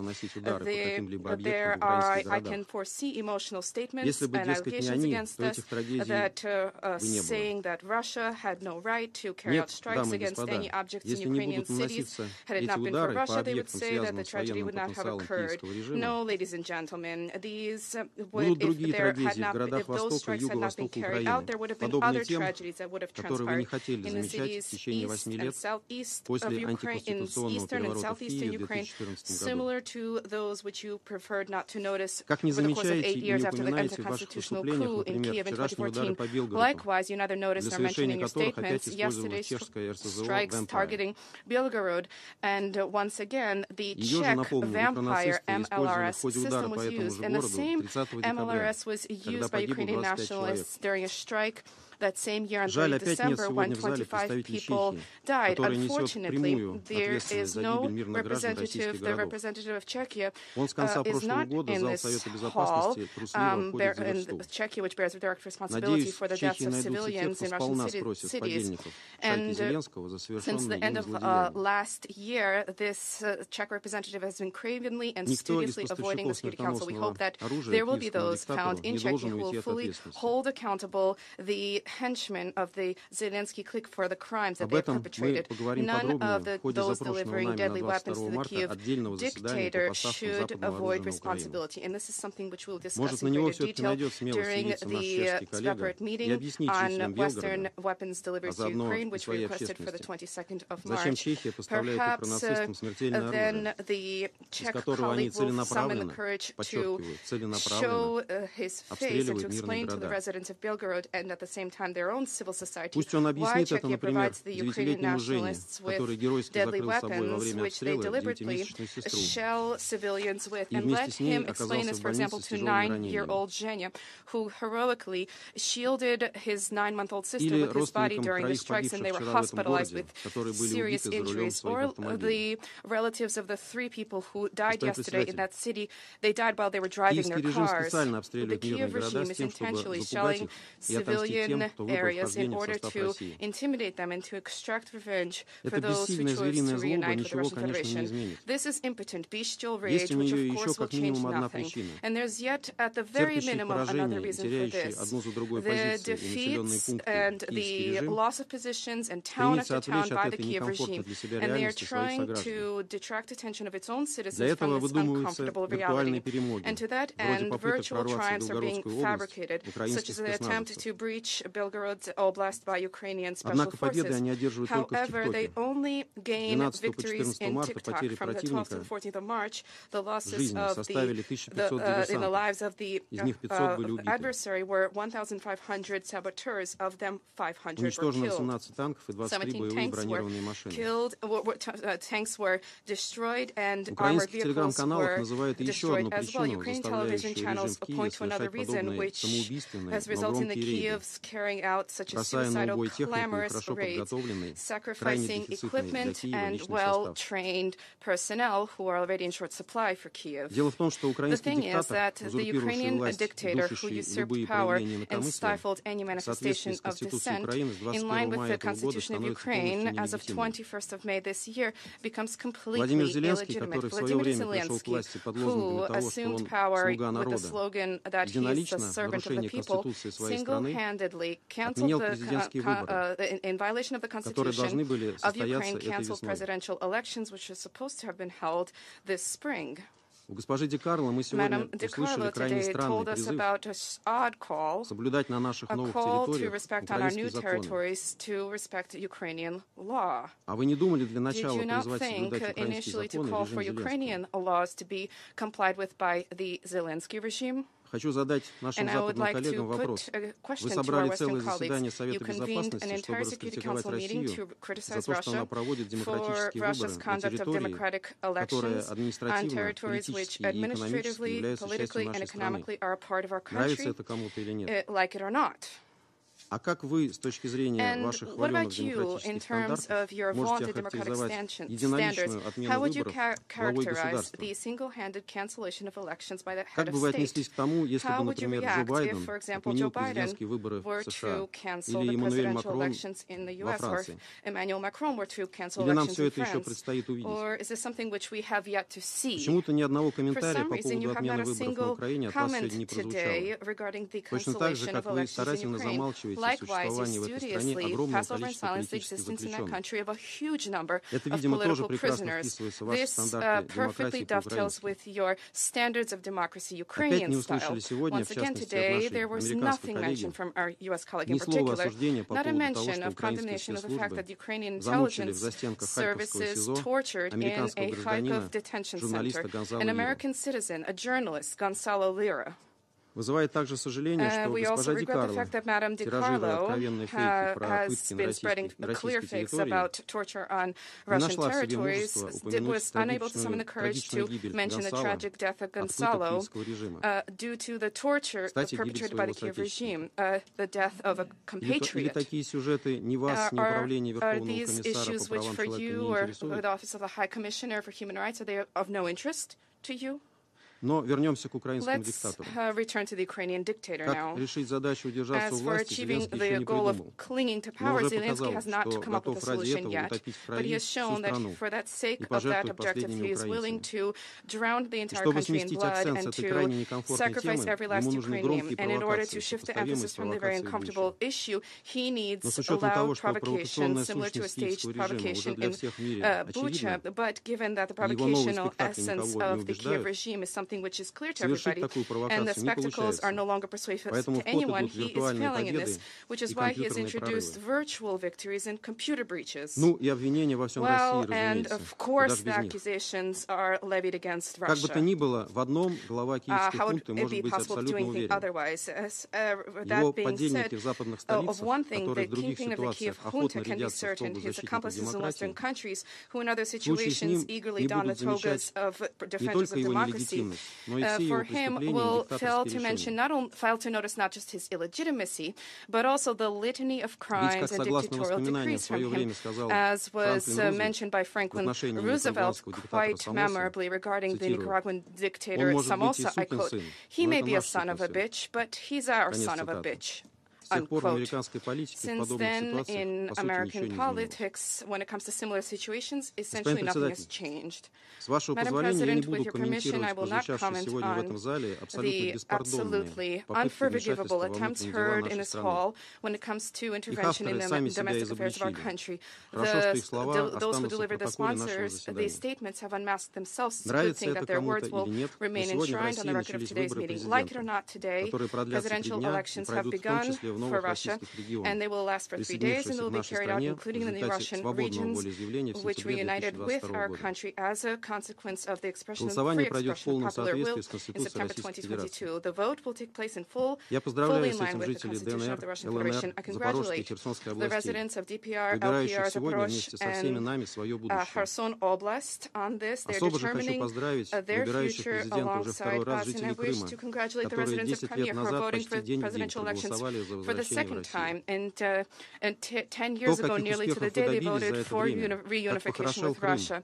And you've achieved great success in this time. Crimea has flourished, building a brand new, highly modern infrastructure and social facilities. And this, better than any words, motivates our new citizens to choose a dignified future for themselves and their children. We all, the citizens of the great Russia, will make Russia better and wealthier and more prosperous. And I call on all of my fellow citizens in these 3 days to go to the polls, to participate, to make their free choice. Let our foes and those who are envious writhe in their impotent rage. Our cause is righteous, and we will triumph. Thank you for your attention. I thank the representative of Russian Federation for their statement. I shall now make a statement in my capacity as a representative of Japan. I thank the USG Ricardo for her comprehensive briefing. At the outset, I would like to express our condemnation on the recent missile attacks on Odessa, and express our condolences for the victims who were victimized. We reiterate that attacks on civilians are unlawful and totally unacceptable. Whenever we attend a Council meeting regarding Ukraine, we do so reaffirming our solid commitment to international peace and security in the spirit of the UN Charter, which has been challenged by actions that gravely undermine justice and the rule of law, the very foundation of the international community. Russia's war aggression against Ukraine has brought us together with even stronger resolve. We must acknowledge that this situation threatens not only the affected regions, but also international peace and security under which we all live. We continue to urge Russia to immediately and unconditionally withdraw from the internationally recognized territory of Ukraine. Russia's unilateral holding what it calls presidential election in the occupied territories of Ukraine infringes upon sovereignty and territorial integrity of a sovereign state and is based on the clear violation of international law. Such acts following the Russia's illegal annexation are totally unacceptable and shall never be recognized. We will never recognize so-called elections, past and future, held by Russia in the territories of Ukraine, nor their results. Colleagues, imagine this situation as if happened to you. A neighboring country started a war of aggression against your country and occupied part of your country. Within this occupied territory, the citizens of your own country were forced to participate in the presidential election of the aggressor. This would be clearly unthinkable and acceptable to any UN member state. Let me be clear, as affirmed in the relevant GA resolution adopted by an overwhelming majority of the member states. Russia's attempted illegal annexation of Donetsk, Luhansk, Kherson, and Zaporizhia, those regions, into the territory of the Russian Federation by force clearly breaches international law, including the UN Charter. These actions in the areas that have been forcefully put under Russia's control are nothing but attempts to acquire territory by force and have no validity. They cannot form the basis for any alternation of the status of these regions of Ukraine. Let me recall the statement by the UN Secretary General in September 2022. I quote, "Any decision to proceed with the annexation of Donetsk, Luhansk, Kherson, and Zaporizhia regions of Ukraine would have no legal value and deserves to be condemned," unquote. This could not be clearer. In conclusion, as I said at the beginning, our commitment to upholding the UN Charter and the sovereignty and territorial integrity of Ukraine is unwavering. The overwhelming majority shares these principles and is united to realize a justice and lasting peace in Ukraine. History will show that the futile attempts by Russia to establish a sense of normalcy or legitimacy through these activities are doomed to fail. I shall now make a statement. I resume my function as the President of the Council. I now give the floor to the representative of Ukraine. Well, thank you. Thank you, Mr. President, and distinguished members of the Security Council, Madam Under Secretary General Rosemary DiCarlo. I thank you very much for your very comprehensive and strong briefing that you delivered today. I also was about to recognize Putin's envoy in the permanent state of the Soviet Union, who extracted himself once again from this council. Having listened to his communist use-style balderdash, I am obliged to admit that there is no added value in the presence of this delegation, other than taking perhaps record of their statements for the purposes of the future tribunal for the crimes committed by Moscow, by its political and military leadership, as well as by the senior diplomats. But wait, there is probably another important thing to mention. This is the complete isolation of the Russian delegation today in this meeting. There was not a single delegation, not a single one, that has found a single word of support of the Russian illegitimate attempts to organize elections in the temporarily occupied territory of Ukraine. We have requested this meeting to address yet another violation Russia commits today. It again undermines the bedrock of our international order, principles of sovereignty, territorial integrity, and political independence of states. The so-called presidential elections that Russia is holding in the temporarily occupied territories of Ukraine are nothing other than a flagrant violation of international law, particularly the UN Charter. These unlawful activities also violate Ukrainian legislation. In this regard, we emphasize that any election process in the temporarily occupied Autonomous Republic of Crimea, the city of Sevastopol, parts of Donetsk, Luhansk, Zaporizhia, and Kherson regions of Ukraine, like any other similar propaganda activities in the past, is unlawful and will be legally null and void. We are grateful to those UN member states who have today co-sponsored the joint statement on the matter. We recall in this document the strong stance taken by the UN General Assembly on the inadmissibility of any alteration of the status of the above Ukrainian regions due to Russia's aggressive actions. The Resolution 68/262, Territorial Integrity of Ukraine, of 2014 reconfirmed that Crimea and Sevastopol are Ukraine. The Resolution ES 11/4, Territorial Integrity of Ukraine, defending the principles of the Charter of the United Nations, adopted on the 12th October 2022 by an overwhelming majority of 143 UN member states, declared the same approach in relation to the regions in question. Hence, voting in the temporarily occupied territories of Ukraine will finally delegitimize the election process, already dubious from the very beginning. What is now called an election in Russia does not comply with generally recognized democratic principles and election standards. It has nothing in common with the free and fair expression of the will of the people. Instead, it is rather Putin's self-reappointment under the sterile conditions of the absence of any competition. Those who might have been his opponents were killed, arrested, or at best forced to leave the country.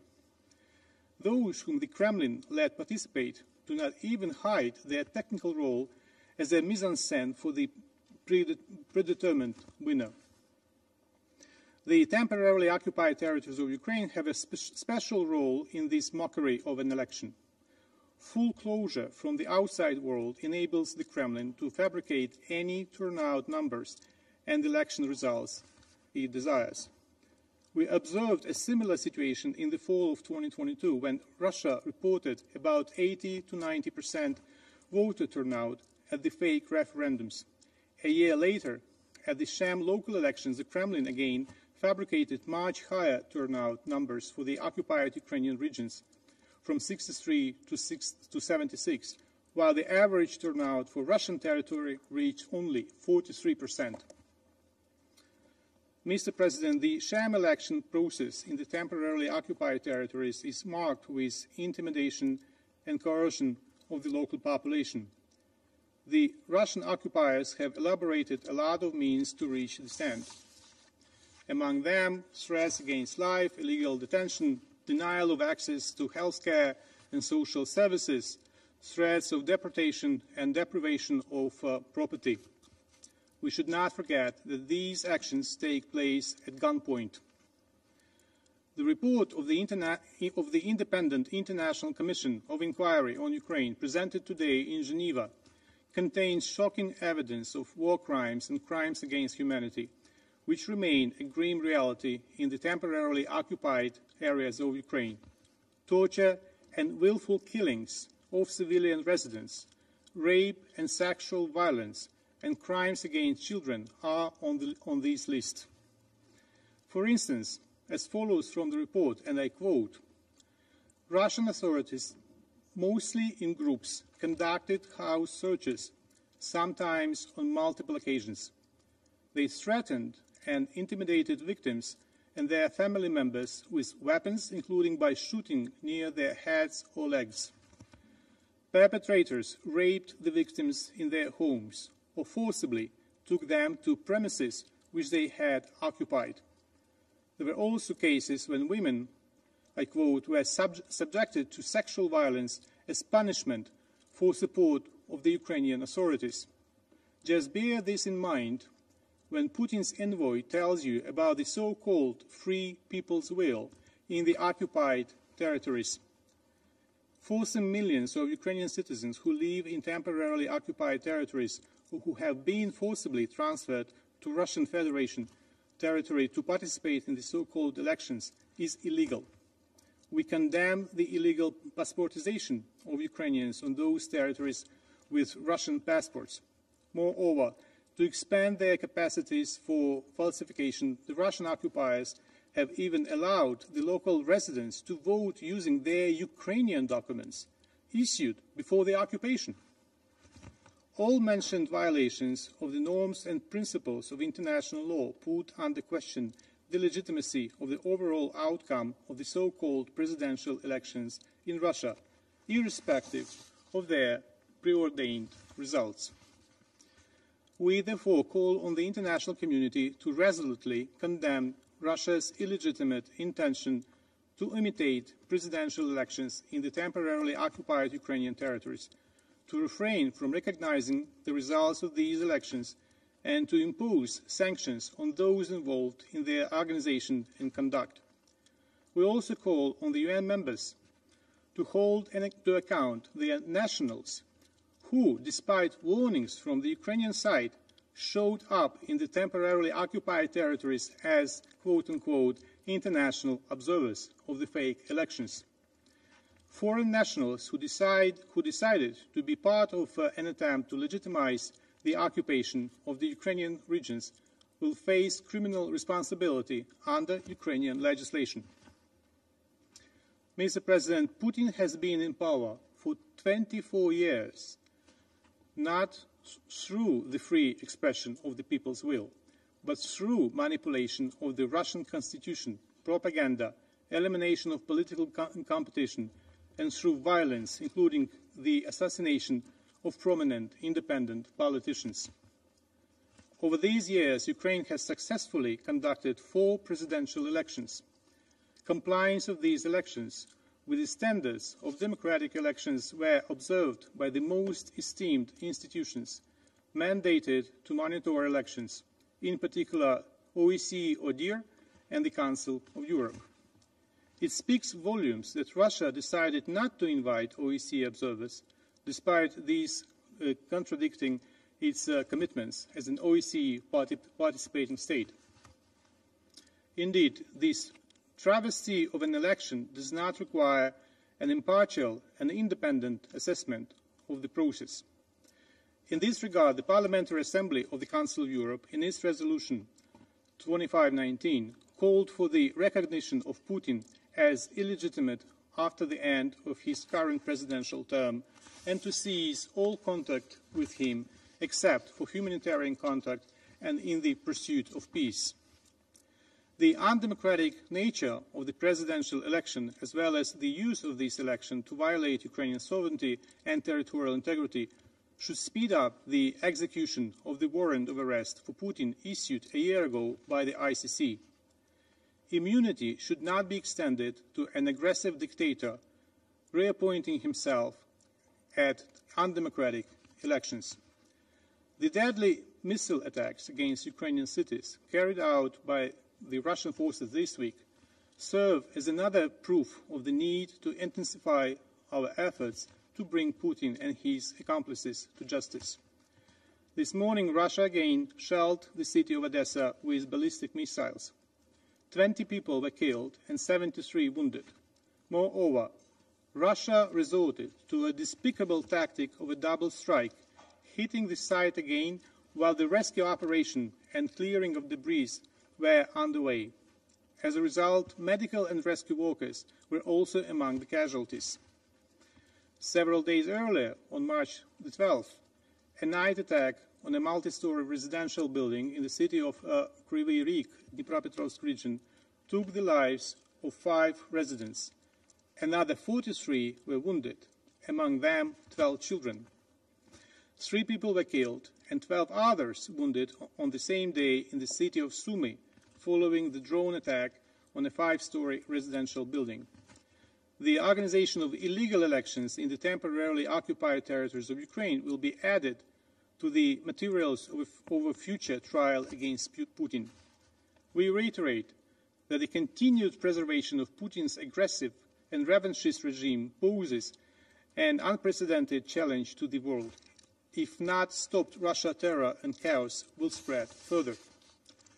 The longer the convulsions of Putin's regime last, the longer and more painful will be Russia's return to the democratic path. While Putin tries to expand his personal power, we urge the international community to reaffirm its respect for human life, the rule of law, and democratic values by maximizing its support for our country and the Ukrainian people in the fight against Russian terror. We also urge the UN member states to support the UN Charter's purposes and principles through continued, unwavering non-recognition of Russia's occupation of Ukraine. I thank you. I thank the representative of Ukraine for their statement. I now give the floor to the representative of Italy. Mr. President, thank you. Italy fully aligns itself with the statement that will be delivered by the European Union and would like to add some more considerations in its national capacity. Far from being an exercise of democracy and self-determination, the illegitimate so-called elections organized by Russia in the temporarily occupied territories of Ukraine are taking place amidst widespread and systematic abuses of human rights and intimidations. Just like in the last years, it remains crystal clear that such elections merely serve as a charade of democratic principle masking Russia's imposition of its aggressive and domineering ambitions through coercion and military force. Recalling the 2022 General Assembly resolution, we want to underscore once again the condemnation by the overwhelming majority of the international community against such flagrant violation of international law. Russia's annexation attempts in Crimea, Sevastopol and other regions of Ukraine remain illegal and unacceptable. Mr. President, let me be clear. Italy will never recognize the fabricated results of the illegitimate elections organized by Russia in the temporarily occupied territories of Ukraine. We call on all states to do the same as our common obligation under international law. Italy condemns in the strongest possible ways Russia's continuous brutal attacks targeting civilian infrastructures and cities across Ukraine, as well as Russia's complete disregard to the call rising from the entire membership to put an end to its full-scale, unprovoked and illegal invasion of Ukraine. There must be no impunity for those responsible for war crimes and other atrocities. Russia will ultimately have to be accountable for the catastrophic damages caused by its war of aggression. We reaffirm our solidarity with the people of Ukraine, pay tribute to all those who have sacrificed their lives for the independence of their country, and express our deepest condolences to the families of the victims that continue to be killed as a result of the ongoing aggression. Italy remains committed to the sovereignty, independence and territorial integrity of Ukraine within its internationally recognized borders. Political, military and economic support for Ukraine is one of the key priorities of our G7 presidency, and we are determined to continue doing so as long as necessary and as intensely as needed. These principles have been at the center of the G7 leaders' meetings convened by Italy on February the 24th to mark the day of the second anniversary of the aggression, with the participation of the President of Ukraine, Volodymyr Zelensky. We strongly believe it's more important than ever to engage the whole international community to contribute to the solution of this devastating, senseless war. Italy remains committed to collaborating with all sincere partners to ensure the widest possible international support for a comprehensive, just and lasting peace. The ongoing aggression by Russia must cease immediately, and the responsibility for ending it lies solely with Russia itself. This can be achieved by halting its attacks and withdrawing its forces from Ukrainian territory. Russia may try to bank on the exhaustion of the Ukrainian people and their global supporters who advocate for a free, independent and sovereign Ukraine. But we refuse to allow such tactics to prevail. Justice will prevail. Ukraine will endure. I thank you, Mr. President. I thank the representative of Italy for their statement. I now give the floor to the representative of Poland. Mr. President, first of all, I would like to thank the Japanese presidency for convening this extremely timely and important meeting. Mr. President, in alignment with the definition provided by the OSCE Office for Democratic Institutions and Human Rights, ODIHR, true elections must adhere to the democratic principles, ensuring the free and fair participation of citizens in choosing their representatives. There is no doubt, though, that the imposition of Russian presidential elections in Ukrainian territories under illegal military occupation by the Russian Federation, as well as the territories of the other states under its illegal control, blatantly contradicts these principles clearly outlined by ODIHR. And that is exactly why we fully understand why Russia decided not to invite the ODIHR and the OSCE Parliamentary Assembly observers to the presidential elections which started today. The meticulously staged facade of presidential elections, which Poland sees as a plebiscite of support for Putin's policy, is nothing more than the manifestation of another act of aggression, this time of political nature. There are also yet another attempt to legitimize illegal annexation of Ukraine's territories and violation of sovereignty of territorial integrity, not only of Ukraine, but also other countries subject to the Russian colonization expansionism. Mr. President, Poland condemns Russia's organization of the voting in the temporarily occupied territories of Ukraine, the Autonomous Republic of Crimea and the city of Sevastopol, parts of Donetsk, Lugansk, Zaporizhia and Kherson regions of Ukraine. These actions demonstrate deliberate attempt to manipulate the political landscape of Ukraine and undermine its sovereignty. We also believe that any vote conducted by the aggressor under the war conditions cannot be considered as binding. The international community has no right to recognize the result of the presidential elections held by Russia on the temporarily annexed territories of another sovereign country. Mr. President, holding sham and stage elections is a blatant proof of the policy of fait accompli conducted by Russian occupiers and their proxies. The discussion on the legitimacy of the electoral process cannot ignore the fact that the president who will run in this election is alleged perpetrator of international crimes wanted by the International Criminal Court. Russian readiness to sacrifice human lives on large scale in exchange for gains on the front lines aimed at bolstering Putin's election campaign demonstrates Moscow's disregard for human life. Mr. President, we call the international community to condemn this act of political aggression that Russia calls elections in the territories of Ukraine that it has temporarily occupied. We also call the international community not to recognize the results of the elections within the Ukrainian territories. It must be emphasized publicly that the elections are conducted in the situation of total crackdown on civil society and human rights, including electoral rights, the lack of meaningful and real competition.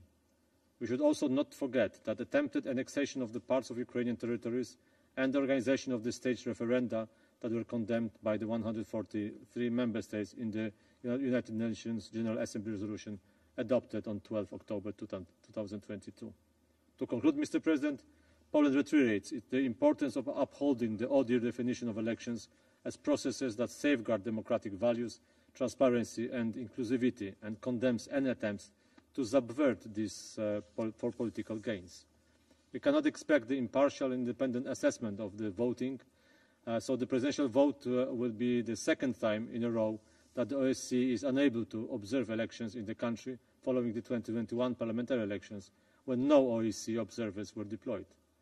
This decision goes against the OSCE commitments made by Russia and proves clearly that the situation of human rights and fundamental freedoms in Russia continues to significantly deteriorate. Therefore, we firmly reject a questionable act of political aggression by the Russian Federation, as much as we condemned its ongoing targeting of civilian populations in Ukraine, which only today, as we heard, resulted in the loss of many innocent lives in the city of Odessa. And I thank you, Mr. President. I thank the representative of Poland for their statement. I now give the floor to the representative of Romania. Thank you very much, Mr. President, and we do appreciate the opportunity to participate in this meeting. Today's meeting is about core values of the UN Charter that need once again to be defended: the independence, sovereignty, and territorial integrity. And Russia continues its indiscriminate attacks against innocent civilians and civilian infrastructure in Ukraine, but also continues to undermine its territorial integrity and sovereignty through multiple illegal actions. A year and a half ago, we stood united in the General Assembly and rejected the Russian Federation's attempts to hold illegal so-called referenda in September 22 in parts of Donetsk, Kherson, Luhansk, and Zaporizhia regions of Ukraine. It is now time to stand again against any action that disregards international law. To organize elections in Donetsk, Kherson, Luhansk, Zaporizhia regions, Crimea, and the city of Sevastopol is a blatant and direct violation of the independence, sovereignty, and territorial integrity of Ukraine. And Romania will not recognize the results of the upcoming presidential elections organized by Russia in the temporarily occupied and illegally annexed territories of Ukraine. Moreover, we strongly deplore Russia's intention to open polling stations in other territories, such as the Transnistrian region of the Republic of Moldova or the occupied regions of Georgia, without the consent of the constitutional authorities of respective countries. This constitutes as well a direct assault on the independence, sovereignty, and territorial integrity of these countries. Mr. President, a large number of countries will organize elections this year, including my own country. We are all expected to uphold our commitments and the principles enshrined in the UN Charter and the Universal Declaration of Human Rights. Earlier this morning in Geneva, 59 states joined the cross-regional joint statement championed by Romania in support of the principles of Article 21 of the Universal Declaration of Human Rights that deals, among others, with the issue of genuine elections. Russia misunderstood the spirit of inclusive and effective participation in elections, as it was also reflected in the Agenda 2030 and the SDG 16. Electoral competitions cannot be organized in illegally occupied territories. We condemn once again any action or behavior inconsistent with international law, the UN Charter, the Universal Declaration of Human Rights, or any other relevant documents, and such actions by a permanent member of the Security Council undermine the same international peace and security that it is bound to protect. Thank you very much, Mr. President. I thank the representative of Romania for their statement. I now give the floor to His Excellency Stavros Lambrinidis, head of the delegation of the European Union to the United Nations. Thank you, Mr. President. My thoughts are with the victims of one more brutal bombing attack by Russia against Ukrainians today in Odessa. I have the honor to speak on behalf of the European Union and its member states, the candidate countries North Macedonia, Montenegro, Albania, Ukraine, the Republic of Moldova, Bosnia-Herzegovina, and Georgia, and the EFTA country Liechtenstein, member of the European Economic Area, as well as Andorra, Monaco, and San Marino, align themselves with this statement. President, the European Union strongly condemns the holding of illegitimate so-called elections in the Autonomous Republic of Crimea and the city of Sevastopol, and in parts of the Donetsk, Luhansk, Zaporizhia, and Kherson regions of Ukraine that Russia has temporarily occupied. It is yet another manifest violation by Russia of international law, including the UN Charter and relevant General Assembly resolutions, and of Ukraine's independence, sovereignty, and territorial integrity. The EU reiterates that it does not and will not recognize either the holding of these so-called elections or the results. All the so-called polls, past and future, are null and void. In 2022, the UN General Assembly decided by an overwhelming majority that Russia's attempts to hold illegal so-called referendums in parts of Donetsk, Kherson, Luhansk, and Zaporizhia regions of Ukraine had no validity under international law and do not form the basis for any alteration of the status of those regions of Ukraine. In 2014, the General Assembly similarly decided that Russia's referendums in the Autonomous Republic of Crimea and the city of Sevastopol had no validity and cannot form the basis for any alteration of the status of these regions. In other words, you cannot hold elections in areas of a country that you have annexed illegally through force. And yet, the Russian representative here today told us that whether we like it or not,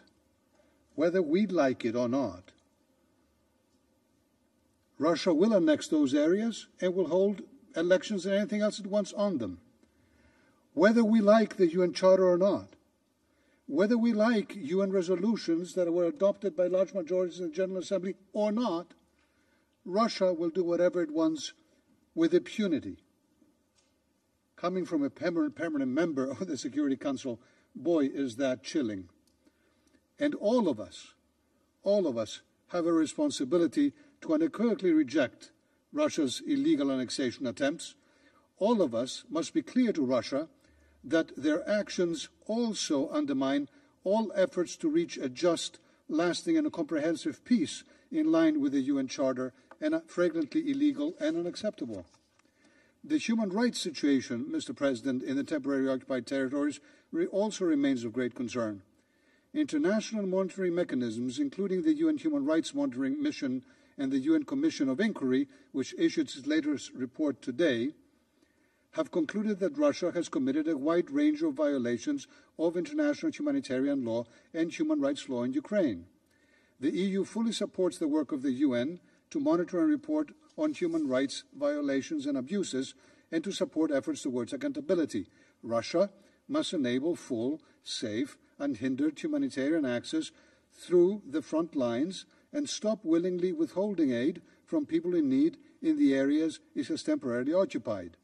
Russia, a permanent member of the Security Council, has the obligation to uphold international human rights and humanitarian law. I reaffirm the EU's unwavering support for Ukraine's independence, sovereignty, and territorial integrity within its internationally recognized borders, as well as its inherent right to self-defense. President, let me repeat, Donetsk is Ukraine. Luhansk is Ukraine. Kherson is Ukraine. Zaporizhia is Ukraine. And Crimea is Ukraine. The world will not accept Russia's attempted land grab and the aggressor will be held to account. Thank you. I thank His Excellency Mr. Lambrinidis for his statement. I now give the floor to the representative of Estonia. Thank you, Mr. President. I have the honor to speak on behalf of three Baltic states, Latvia, Lithuania, and my own country, Estonia. We also align ourselves with a statement of the European Union. And thank you for convening today's Security Council briefing. I would also like to thank Under-Secretary General Rosemarie De Carlo for her valuable insight. Let me start by extending my condolences to all those citizens of Odessa who lost their close ones due to another strike by so-called Russian precision weapons that continue to seed chaos and destruction in Ukraine, killing indiscriminately peaceful citizens. Mr. President, starting from today, the so-called presidential elections are taking place in Russia. In the months leading to the so-called elections, Kremlin has increased its propaganda and media censorship and eliminated opposition members physically, via imprisonment or murder, as it was with Alexei Navalny. Ordinary citizens who, according to Kremlin's twisted KGB logic, display even a lightest kind of dissent are being frightened, silenced, or detained. The number of political prisoners in Russia is rapidly growing. On the legitimacy of these elections, quoting Russia's imprisoned prominent opposition figure, Mr. Karamurza, seems appropriate. And I quote, "Putin is not legitimately elected president. Putin's next term is illegal. He's a dictator and a usurper. It's time the free world finally said so. Sometimes the most powerful tool of all is simply telling the truth." End of quote. Externally, in the shadows of ongoing aggression against Ukraine, Russia is conducting its hybrid operations. During the past month, for example, Russia has initiated criminal cases against more than 80 politicians and senior officials from Estonia, Latvia, Lithuania, Poland, and Czechia. Furthermore, Russian dissidents, journalists, human rights activists, and others who are living abroad and are opposing Kremlin's revanchist narratives and actions are in danger too. Some are labeled foreign agents, intimidated, threatened. This week, a violent attack in line with Kremlin's actions against the opposition was acted out in Vilnius against Navalny's close ally, Mr. Volkov. Mr. President, I would like to emphasize once more that any attempted land grab under any pretext runs against the UN Charter and the international law.